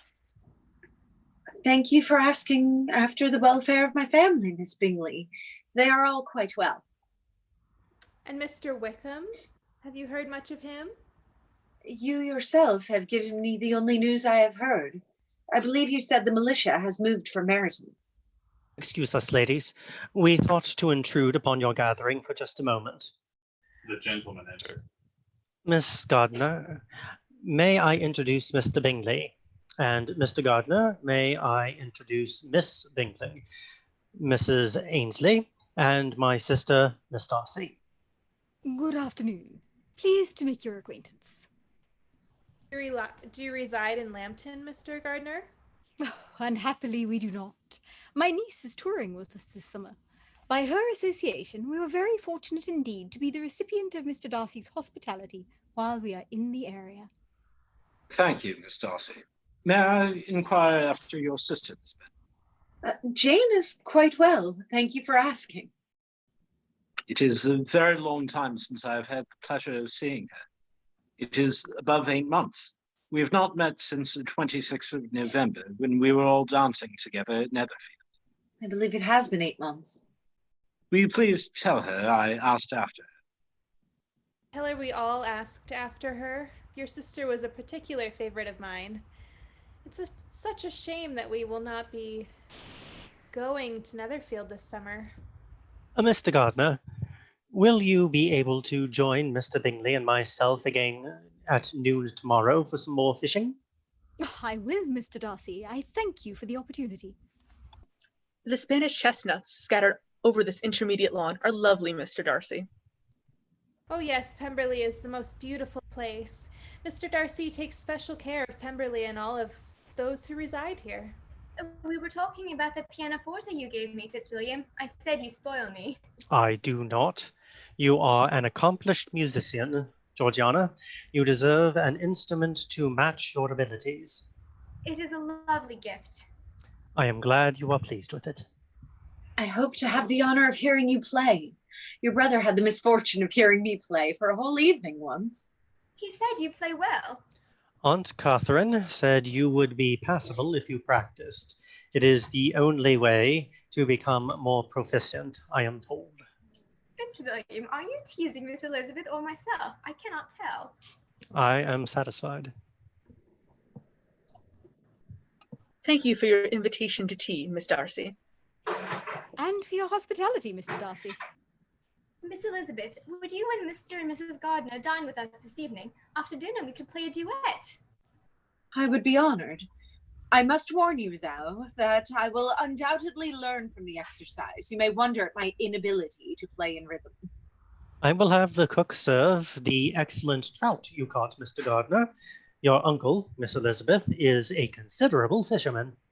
Until this evening, then. Until this evening. Now, if you will Mrs. Gardner and Elizabeth exit. Now, if you will all excuse me, I'm going to practice. Thank you for entertaining my guests, Georgiana. I am certain they found you charming and your hospitality beyond compare. Oh yes, but that is without question. You are always the favorite, Miss Georgiana, in any society. Georgiana exits. How very ill Miss Eliza Bennet looks, Mr. Darcy. I have never in my life saw anyone so much altered as she is since the winter. For my own part, I must confess that I could never really understand her beauty. Her face is too thin, and her features are not at all handsome. Her nose wants character, and There is nothing marked in its lines. Her teeth are tolerable, but not out of the common way, and as for her eyes, which have sometimes been called so fine, I could never see anything extraordinary in them. They have a sharp, shrewish look, which I do not like at all, and in her air altogether there is a self-sufficiency without fashion, which is intolerable. I consider her to be one of the handsomest women of my acquaintance. He exits. Act 2, Scene 12. Darcy enters as Mrs. Reynolds brings Elizabeth a letter. A letter for you, miss. It must be urgent because they brought it here directly from the inn. Thank you, Mr. Reynolds. Dearest Lizzie, something has occurred of a most unexpected and serious nature. An express came at 12 last night, just as we were all gone to bed, from Colonel Forster, to inform us that Lydia was gone off to Scotland with Wickham. Imprudent as the marriage between Mr. Wickham and our poor Lydia would be, we are now anxious to be assured it has taken place, for there is but too much reason to fear they are not gone to Scotland. Mother believes the worst, but I cannot think so ill of him. And as to my father, I never in my life saw him so affected. Father is going to London with Colonel Forster instantly to try to discover her. What he means to do I am sure I know not, but his excessive distress will not allow him to pursue any measure in the best and safest way. In such an exigency, my uncle's advice and assistance would be everything in the world. He will immediately comprehend what I must feel, and I rely upon his goodness. Let me assist you to your carriage. Miss Bennet, are you all right? I have just had a letter from Jane with such dreadful news. It cannot be concealed from anyone. My younger sister has left all her friends, has eloped, has thrown herself into the power of Mr. Wickham. They are gone off together from Brighton. You know him too well to doubt the rest. She has no money, no connections, nothing that can tempt him to... She's lost forever. Is it certain? Absolutely certain. They left Brighton together on Sunday night. They were traced almost to London, but not beyond. They're certainly not gone to Scotland. And what has been done? What has been attempted to recover her? My father has gone to London, but nothing can be done. I know very well that nothing can be done. I have not the smallest hope. This unfortunate affair will, I fear, prevent my sisters having the pleasure of seeing you at Pemberley's this evening. Oh, yes. Be so kind as to apologize for us to Miss Darcy. Say that urgent business calls us home immediately. Conceal the unhappy truth as long as possible. I know it cannot be long. Come, Lizzie. Thank you for your hospitality, Mr. Darcy. Act 2, Scene 13. Mrs. Gardiner, Elizabeth, Jane, Mary, and Kitty are gathered in the parlor. It seems that Mr. Wickham is in debt to every tradesman in Meryton, and his intrigues, all honored with the title of seduction, has been extended to every tradesman's family. Begging your pardon, Miss Elizabeth, but it seems he is the wickedest young man in all the world. I always distrusted the appearance of his goodness. Mother uses invectives against the villainous conduct of Mr. Wickham, complains of her own suffering and ill usage. Blaming everybody but the person whose ill judgment indulgence the error of her daughter must principally owe. Is father in London? Yes, he went on Tuesday. And have you heard from him? He wrote a few lines on Wednesday to say that he had arrived in safety and that he should not write again until he had something of importance to mention. What measures does your father intend to pursue, while in town, to recover his daughter? He means to go to Epsom, the place where they last changed horses. His principal object is to discover the number of the hackney coach that took them from Clapham. It came with a fare from London, and as he thought that the circumstance of a gentleman and ladies removing from one carriage to another might be remarked, he means to make inquiries at Clapham. He hopes it might not be impossible to find out the stand and number of the coach. Had Colonel Forrester no apprehension of anything before the elopement took place?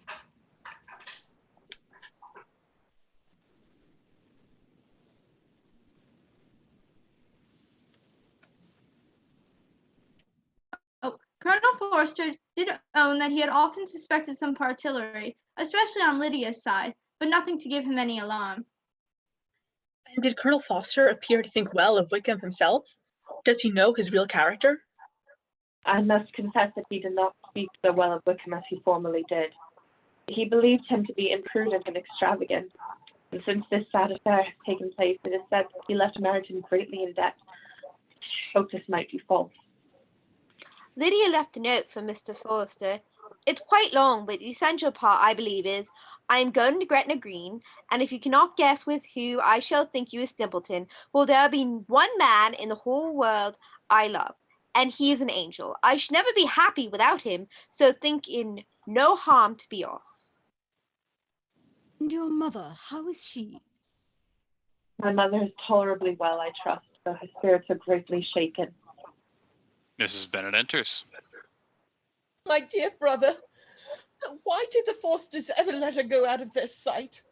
I'm sure there was some great neglect or other on their side, for she is not the kind of girl to do such a thing if she had been well looked after. Now, here's Mr. Bennet gone away, and I know he will fight Wickham wherever he meets him, and then he will be killed. The Collinses will turn us out before he is cold in his grave. Do not give way to useless alarm. It is not quite a week since they left Brighton. In a few days more, we may gain some news of them. Until we know that they are not married and have no design of marrying, do not let us give the matter over as lost. As soon as I get to town, I shall go to Mr. Bennet and consult together as to what is to be done. My dear brother, that is exactly what I could most wish for. And as for wedding clothes, do not let them wait for that, but tell Lydia she shall have as much money as she chooses to buy them after they are married. And above all, keep Mr. Bennet from fighting. I'm frightened out of my wits. I have such tremblings, such flutterings all over me. I can get no rest by night nor by day. And tell my dear Lydia not to give any directions about her clothes till she has seen me, for she does not know which are the best warehouses. Oh, brother, how kind you are. I will do what I can, but I must recommend moderation to you, Gwen, in your hopes as well as in your fears. I am off. Look for word of me as soon as I get there. Come, my dear. God bless. The gardeners exit. Act 2, Scene 14. Mr. Bennet and the girls are staring at the wallpaper. No post yet.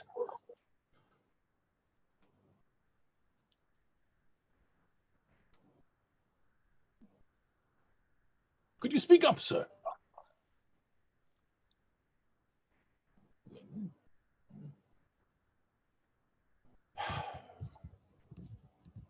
Where is Mrs. Bennet?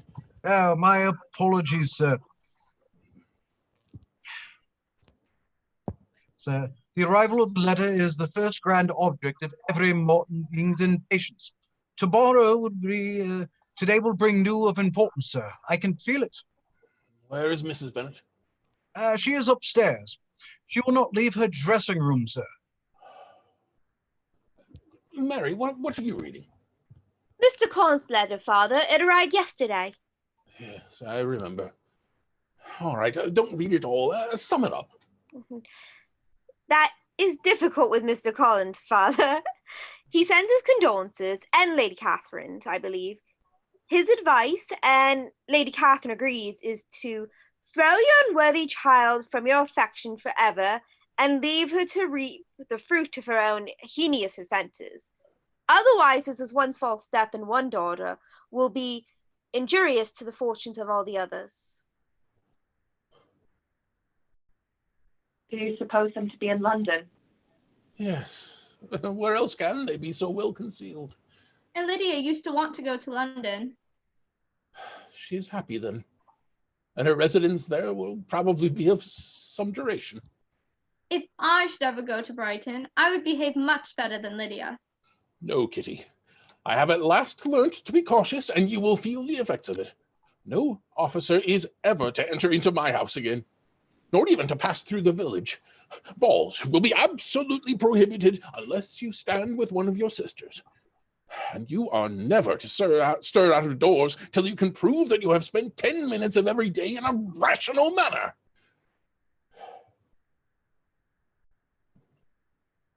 A letter for the master. A letter by express. Kitty, perhaps you would like to read it. Gracechurch Street, Monday, August 2nd. My dear brother, soon after you left me on Saturday, I was fortunate enough to find out what part of London they were in. The particulars I reserve till we meet. It is enough to know where they are discovered. They are not married, nor can I find there was any intention of being so. If you are willing to perform the engagements that I have ventured to make on your side, I hope it will not be long before they are. All that is required of you is to assure to your daughter, by settlement, her equal share of £5,000 secured among your children after the decease of yourself and my sister, and moreover, to enter in an engagement of allowing her, during your life, £100 per annum. These conditions which, considering everything, I had no hesitation in complying with. Send back your answer as fast as you can, and be careful to write explicitly. Yours, Edward Gardner. Well, dear father, I congratulate you. There are two things that I want very much to know. One is how much money your uncle has laid down to bring it about, and the other, how am I ever to repay him? Money? My uncle, what do you mean, sir? I mean that no man in his senses would marry Lydia on so slight a temptation as 100 a year during my life and 50 after I'm gone. Wickham's a fool if he takes her with a farthing less than £10,000. How is half such a sum to be repaid? I will answer the letter. Unhappy as the events must be for Lydia, we may draw from this a useful lesson that loss of virtue in a female is irretrievable, that one false step involves her in endless ruin, and her reputation is no less brittle than it is beautiful, and that she cannot be too much guarded in her behavior towards the understanding of the other sex. I hope and trust that they will yet be happy. His consenting to marry her is proof, I will believe, and he has come to right way of thinking. Their mutual affection will steady them, and I flatter myself they will settle so quickly and live in so rational a manner as may in time make their past imprudence forgotten. Their conduct has been such as neither you nor I nor anybody can forget. Oh, my dear, dear Lydia, this is delightful indeed. I shall see her again. She will be married at 16. Oh, my good, kind brother. I knew he would manage everything. How I long to see her. To see dear Wickham too. But the clothes, the wedding clothes. I will write to my sister Gardner about them directly. First, I will go to Meryton and tell the good news to my sister Phillips. As I come back, I can call on Lady Lucas and Mrs. Long. An airing would do me a great deal of good, I am sure. Oh, Hill, my dear Hill, have you heard the good news? Miss Lydia is going to be married, and you shall all have a bowl of punch to make merry at her wedding. They shall be married in London. Mr. Gardner will attend. There will be no wedding clothes. Let us come to a right understanding. Into one house in this neighborhood they shall never have admittance, and will not encourage the impudence of either by receiving them at Longbourn. Act 2, Scene 15. When I first married, economy was held to be useless. For of course we would have a son. The son would cut off the entail as soon as he should be of age, and Mrs. Bennet and the girls would be provided for. I wish I had made better provisions for my daughters, especially now that I am indebted to Mr. Gardner for rescuing Lydia. Tell me, Mr. Hill, why did I agree to receive her and her horrible husband? I believe it was for the sake of propriety, sir. It would not look right if Miss Lidby, begging your pardon, Mrs. Wickham, were not noticed on her marriage by her parents. If you do not admit her into the family again, it might hurt the other girls, sir. Thank you. When he comes, show him into my library. We have business to attend to. Very good, sir. Mr. Bennet exits. Poor man. He has paid all of Wickham's creditors here and in Brighton. It is a good thing Wickham has joined the regular army, and that two of them will be quartered in the north. From Mr. Bennet and the other girls, it is a good thing. but it is hard on the missus. Oh, I hear the carriage pulling into the yard. Mr. and Mrs. Hill exit outside. We hear Mrs. Bennet calling the girls down to greet Lydia and Wickham. We hear Lydia and Mrs. Bennet scream, and then at the door, Lydia announces that she must enter first, and the family files in. Mrs. Bennet, Lydia, Jane, Elizabeth, Mary, and Kitty. Jane, I take your place now, and you must go lower because I am a married woman. Only think it has been 3 months since I went away, but it seems but a fortnight. Good gracious, when I went away, I am sure I had no more idea of being married when I came back again, though I thought it would be very good fun if I was. Well, Mamma, what do you think of my husband? Is not he a charming man? I am sure my sisters must all envy me. I only hope they may have half my good luck. They must all go to Brighton. That is the place to get husbands. What a pity it is, Mamma, we did not all go. Very true. And if I had had my will, we should. But my dear Lydia, I don't at all like your going such a way off. Must it be so? We shall be at Newcastle all the winter. You and Papa and my sisters must come down and see us. I dare say there will be some balls, and I will take care to get good partners for them all. I should like it beyond anything. And then when you go away, you may leave 1 or 2 of my sisters behind you, and I dare say I shall get husbands for them before the winter is over. I thank you for my share of the favor, but I do not particularly like your way of getting husbands. Oh, Mamma, did the people hereabouts know I am married today? I never gave you an account of my wedding, I believe. Are you not curious to hear how it was managed? I think there cannot be too little said on the subject. Ah, you are so strange, but I must tell you how it went off. We were married, you know, at St. Clement's because Wickham's lodgings were in that parish, and it was settled that we should all be there by 11 o'clock. My uncle and aunt and I were to go together, and the others were to meet us at the church. Well, Monday morning came, and I was in such a fuss. I was so afraid, you know, that something would happen to put it off, and then I should have gone quite distracted. And there was my aunt. All the time I was dressing, preaching, and talking away, just as if she was reading a sermon. However, I did not hear above 1 word in 10, for I was thinking, you may suppose, of my dear Wickham. I longed to know whether he would be married in his blue coat. Well, and just as the carriage came to my door, my uncle was called away upon business to that horrid man, Mr. Stone. Well, I was so frightened I did not know what to do, for my uncle was to give me away. But luckily he came back in 10 minutes' time, and then we all set out. However, I recollect afterwards that if he had been prevented going, the wedding need not be put off, for Mr. Darcy might have gone as well. Mr. Darcy? Yes, he was to come there with Wickham, you know, but oh, gracious me, I quite forgot. I was not to have said a word about it. I promised them so faithfully. What will Wickham say? It was to be such a If it was to be a secret, say not another word on the subject. You may depend on us speaking no further. Oh, certainly. We will ask you no questions. Thank you. For if you did, I should certainly tell you all, and then Wickham would be angry. Mr. Hill enters. Mr. Hill, look at my ring. I am the first one in the family to be married. You must call me Mrs. Wickham now.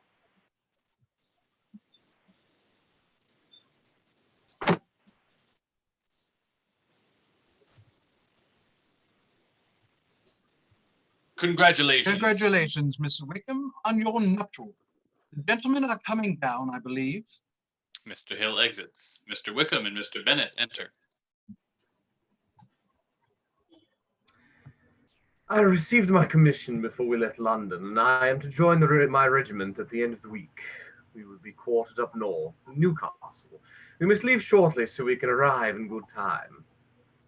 The north of England, I believe, boasts some spectacular scenery. So I have heard. I find from Mr. and Mrs. Gardiner that you have actually seen Pemberley, Miss Elizabeth. Yes. I almost envy you the pleasure, and yet I believe it would be too much for me, or else I could take it on my way to Newcastle. And you saw the old housekeeper, I suppose? Poor Reynolds. She was always very fond of me. But of course she did not mention my name to you. Yes, she did. And what did she say? that you were gone into the army, but she was afraid had not turned out well. Did you see Mr. Darcy while you were at Lambton? I thought I understood from the gardeners that you had. Yes, he introduced us to his sister. And do you like her? Very much. I have heard, indeed, that she has uncommonly improved within this year or two. When I last saw her, she was not very promising. I'm very glad you liked her. I hope she will turn out well.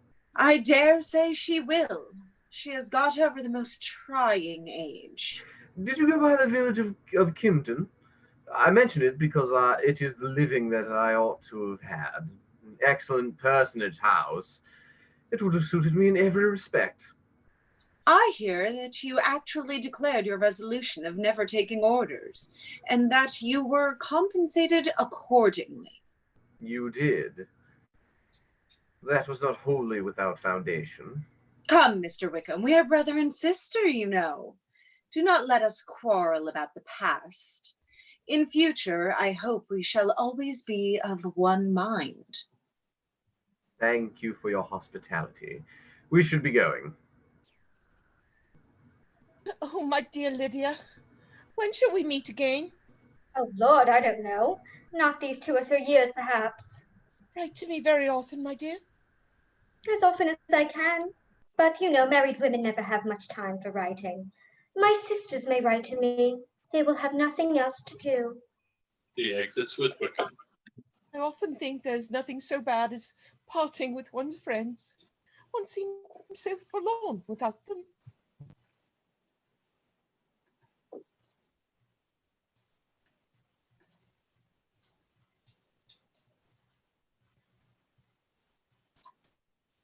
I guess that's the consequence of marrying a daughter. Marrying a daughter, yes. I must make you better satisfied that your other 4 are still single. Family files out to wave at Lydia's carriage. Act 2, scene 16. A housekeeper at Netherfield has received orders to prepare for the arrival of her master, Mr. Bingley, who will be coming down in a day or so to shoot there for several weeks. Is it quite certain that Mr. Bingley is coming? Yes, ma'am. He comes down on the Thursday at the latest, very likely on Wednesday. His sisters will not be coming with him. Thank you, Mr. Hill. Oh, did you hear that, Jane? Not that I care about it, though. He's nothing to us, you know, and I'm sure I never want to see him again. But, however, he is very welcome to come to Netherfield if he likes it. And who knows what may happen? I assure you that the news does not affect me either with pain or pleasure.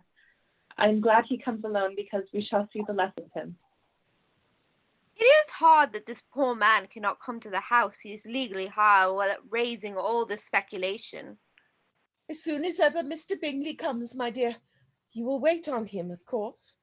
No, you forced me into visiting him last year and promised if I went to see him, he should marry one of my daughters. But it ended in nothing. I will not be sent on a fool's errand again. If he wants our society, let him seek it. He knows where we live. I will not spend my hours running after my neighbors every time they go away and come back again. I just saw him from my dressing room window. He entered the paddock and he is riding towards the house. For pity's sake, Kitty, who? Ah, Mr. Bingley. There's a gentleman with him. It just looks like that man that used to be with him before. Mr. What's his name? That tall, proud man. Good gracious, Mr. Darcy. Well, any friend of Mr. Bingley's will always be welcome here, to be sure. But else I must say that I hate the very sight of him. Everyone, compose yourself. Mr. Bingley and Mr. Darcy. Thank you, Mr. Hill. Mr. Bingley, how good of you to visit. You are welcome too, Mr. Darcy. Please do sit down. Thank you, Mrs. Bennet. It is a long time, Mr. Bingley, since you went away. A great many changes have happened in the neighborhood. Miss Lydia's married and settled to Mr. Wickham. You must have seen it in the papers. I did hear of it and offer my congratulations. It is a delightful thing, to be sure, to have a daughter well married. At the same time, Mr. Bingley, it is very hard to have her taken away, such away from me. They are gone down to Newcastle, a place quite northward, are to stay I do not know how long. Oh, thank heaven he has some friends, though perhaps not so many as he deserves. I trust Mr. and Mrs. Gardner are well? They are very well. Thank you for asking. And your sister, Miss Georgiana? She is well. Thank you for asking. Thank you for the visit, Mrs. Bennet, ladies. You are a visit in my debt, Mr. Bingley, for you went to town last winter. You promised to take a family dinner with us as soon as you returned. I have not forgot, you see. And I assure you I was very much disappointed that you did not come back and keep your engagement. Would Tuesday suit you? You may come as well, Mr. Darcy. Yes, of course. I did promise to have dinner with the family. Tuesday would suit me. Thank you. Good day. He exits. Thank you for your gracious invitation. Good day. He exits. Now that this first meeting is over, I feel perfectly easy. I know my own strength and I shall never be embarrassed again by his coming. I'm glad he will dine here on Tuesday. He is come. Mr. Bingley is coming. He is indeed. Everyone has regained the same positions. They hear Bingley's voice at the door, and he comes, for once, absolutely in control of his facial coloring. Mr. Bingley, did you leave something behind? I did, ma'am. If I might... Yes. When you have killed all your own birds, Mr. Bingley, I beg you will come here and shoot as many as you please on Mr. Bennet's manor. I am sure he will be vastly happy to oblige you. We'll save all the best of the coveys for you. What is the matter, Mama? Why do you keep winking at me for? What am I to do? I did not wink at you. I just wanted to speak to you. Oh, Mary and Lizzie, I want to speak with you too. Would you excuse us, Mr. Bingley? We just need to leave the room for a moment. Mrs. Bennet, Elizabeth, Kitty, and Mary all leave the room and stand and listen at the door. Miss Bennet, Jane, for some time now, Jane, Miss Bennet, Jane, would you do me the honor? Yes. Oh, yes, yes. Jane, I'm happiest. I need to speak with your father. May I? Where do I go? I would be pleased to direct the gentleman, if that would be of assistance. The family scatters so as not to be seen by Mr. Bingley. Yes, thank you, Jane. I will return shortly. Don't change a thing. Oh, Lizzie, why is not everybody as happy? He has gone to my father already. Oh, they need to know that what I have to relate will give such pleasure to all my dear family. How shall I get so much happiness? The rest of the family all come in to congratulate Jane. Kitty, dear, come help your mother get ready to go to town. I am such a mother that I'm sure I can't write. Mary, I will dictate and you will write for me. We will need calico, muslin, cambric, and lace. I will settle everything with your father about the money later. He cannot refuse to purchase Jane's wedding clothes the way he did poor Lydia's.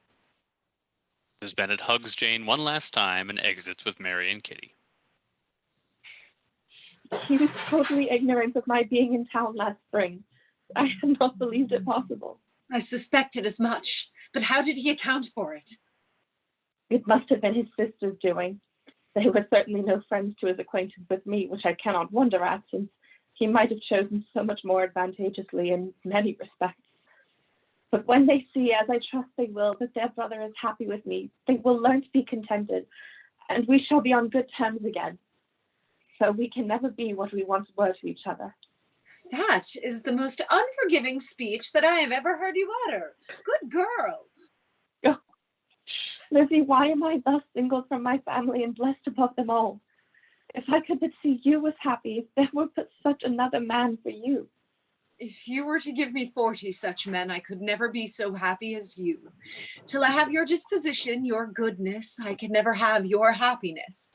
No, no, let me shift for myself, and perhaps, if I have very good luck, I may meet with another Mr. Collins in time.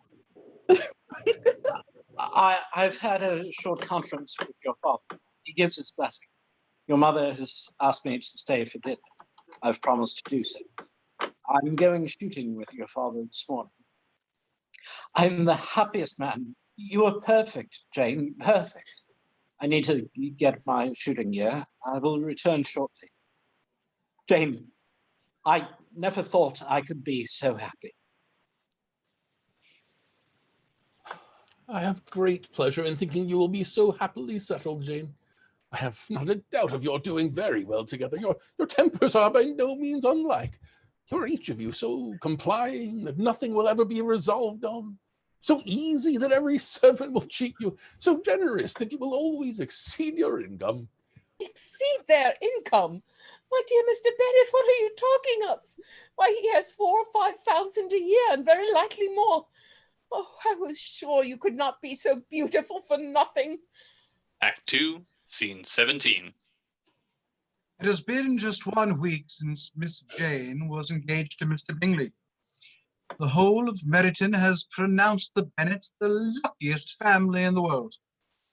Only a few weeks before, when Miss Lydia had first left Brighton, the family was marked out for misfortune. Morning, ma'am. Miss Elizabeth, Miss Kitty. Pardon me a moment. I believe I hear a carriage. Are we expecting anyone, ma'am? No. Where are Miss Jane and Mr. Bingley? Do they not want tea? They are out walking in the fresh air. This lady, I suppose, is your mother? Lady Catherine de Bourgh, ma'am. Lady Catherine de Bourgh. Oh, what an honor. And that, I suppose, is one of your sisters. She is my youngest girl but one. My youngest of all is lately married, and my eldest is somewhere about the grounds walking with a young man who will shortly become part of the family. May I take the liberty of asking your ladyship whether you left Mr. and Mrs. Collins well? Yes, very well. Miss Bennet, there seems to be a prettyish kind of little wilderness on one side of your lawn. I should be glad to take a turn in it if you will favor me your company. You can be at no loss, Miss Bennet, to understand the reason of my journey hither. Your own heart, your own conscience must tell you why I come. Indeed, you are mistaken, madam, for I have been not at all able to account for the honor of seeing you here. I am not to be trifled with. However insincere you may choose to be, you shall not find me so. My character has ever been celebrated for its sincerity and frankness. A report of a most alarming nature reached me 2 days ago. I was told that not only was your sister on the point of being most advantageously married, but that you, Miss Elizabeth Bennet, would, in all likelihood, be soon afterwards united to my nephew, my own nephew, Mr. Darcy. Though I know it must be a scandalous falsehood, I instantly resolved on setting off for this place that I might make some sentiments known to you. If you believed it impossible to be true, I wonder you took the trouble of coming so far. If? Do you then pretend to be ignorant of it? Has it not been industriously circulated by yourselves? Can you declare that there is no foundation for it? I do not pretend to possess equal frankness with your ladyship. You may ask questions, which I shall choose not to answer. This is not to be borne. Miss Bennet, I insist on being satisfied. Has he, my nephew, made you an offer of marriage? Your ladyship has declared it to be impossible.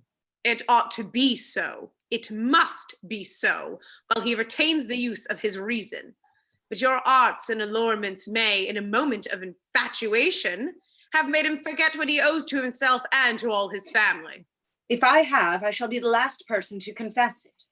I am the nearest relation he has in the world, and am entitled to know all his dearest concerns.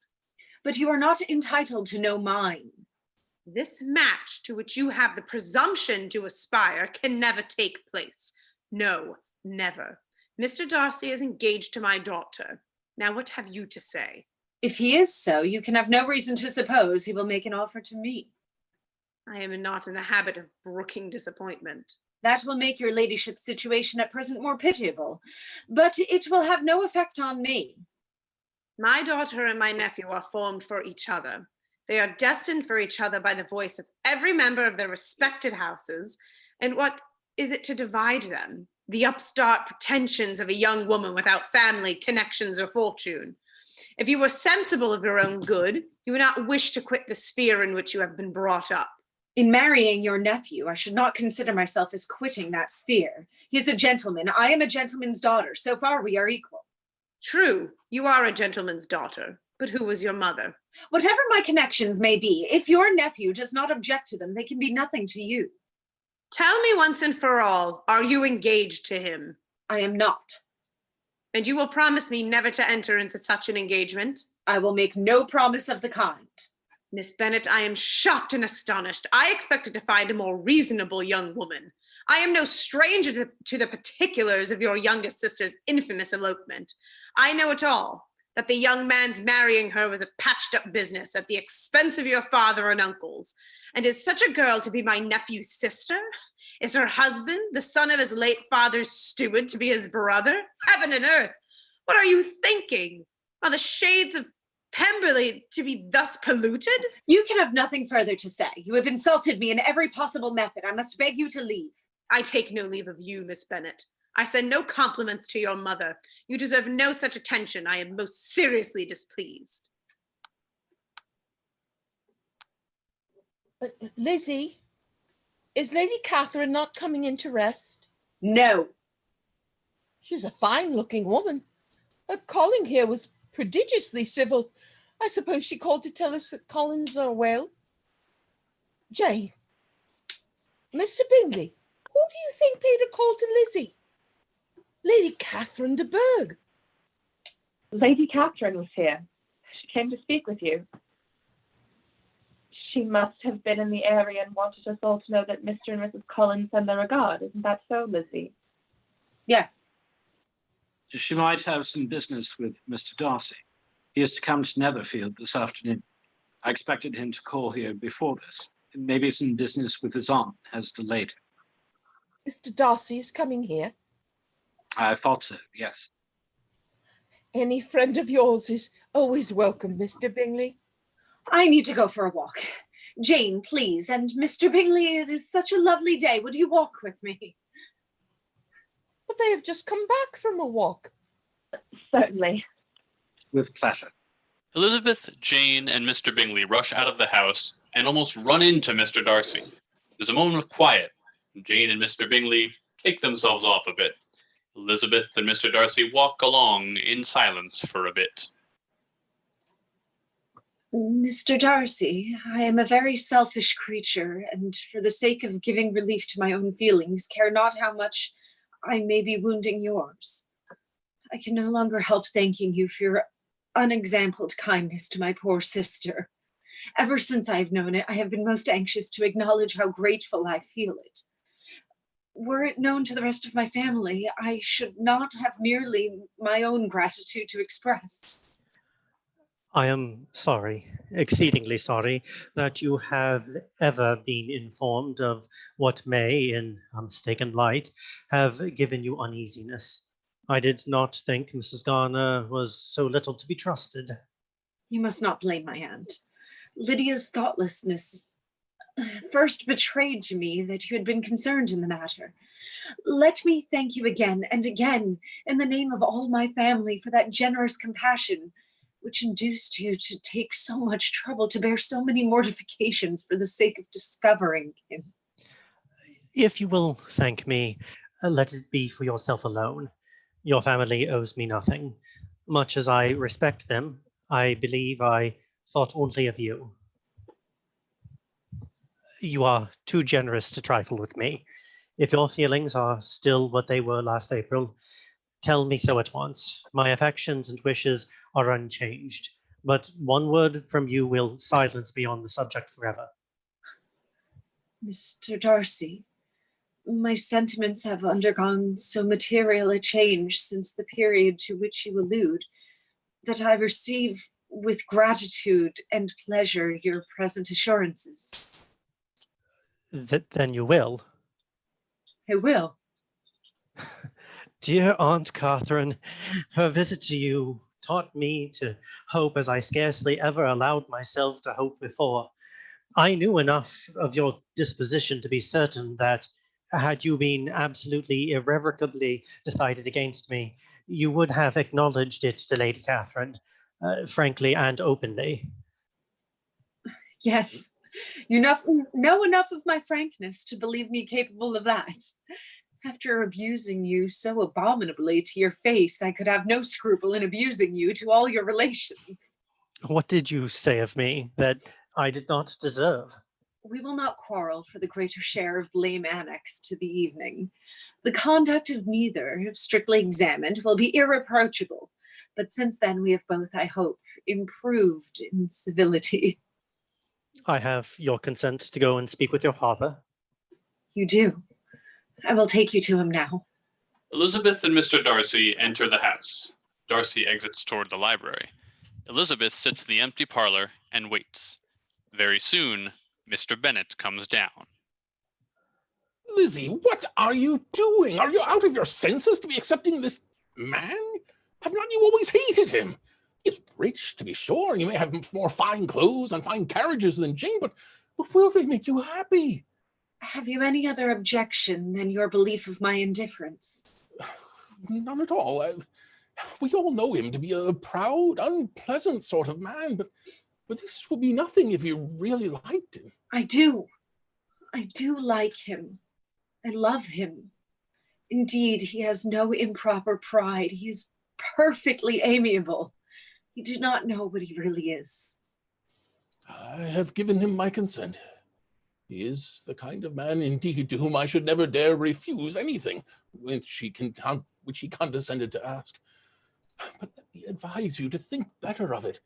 I know your disposition, Lizzie. I know that you could be neither happy nor respectable unless you truly esteemed your husband.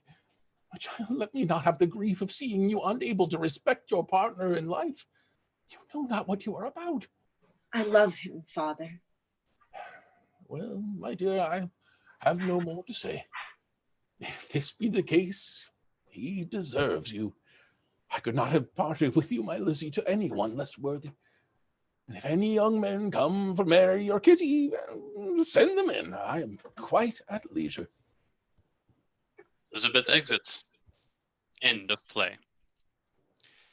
Thank you all for joining us for Pride and Prejudice. A big thanks again to our friend, Your Friendly Neighborhood Shakespeare. Visit him at his website, shakespeareapproves.com, or on Facebook at Shakespeare Approves, Your Friendly Neighborhood Shakespeare. Once again, we'd like to thank all of the actors who have volunteered to read this evening. If you want more information on us, including how to be one of these actors, head to our Facebook page, Zenith Players, and send us a message, or send an email to casting@zenithplayers.com, and I will get back to you as soon as possible. We want to continue to express our support to everyone out there working to keep us safe and those continuing to protest and demonstrate. Join us this Saturday as we return to Shakespeare's histories with Henry IV, Part 1. And next Wednesday, August 12th, our first collaboration with the Social Distancing Players, The Importance of Being Earnest. Thank you and good night.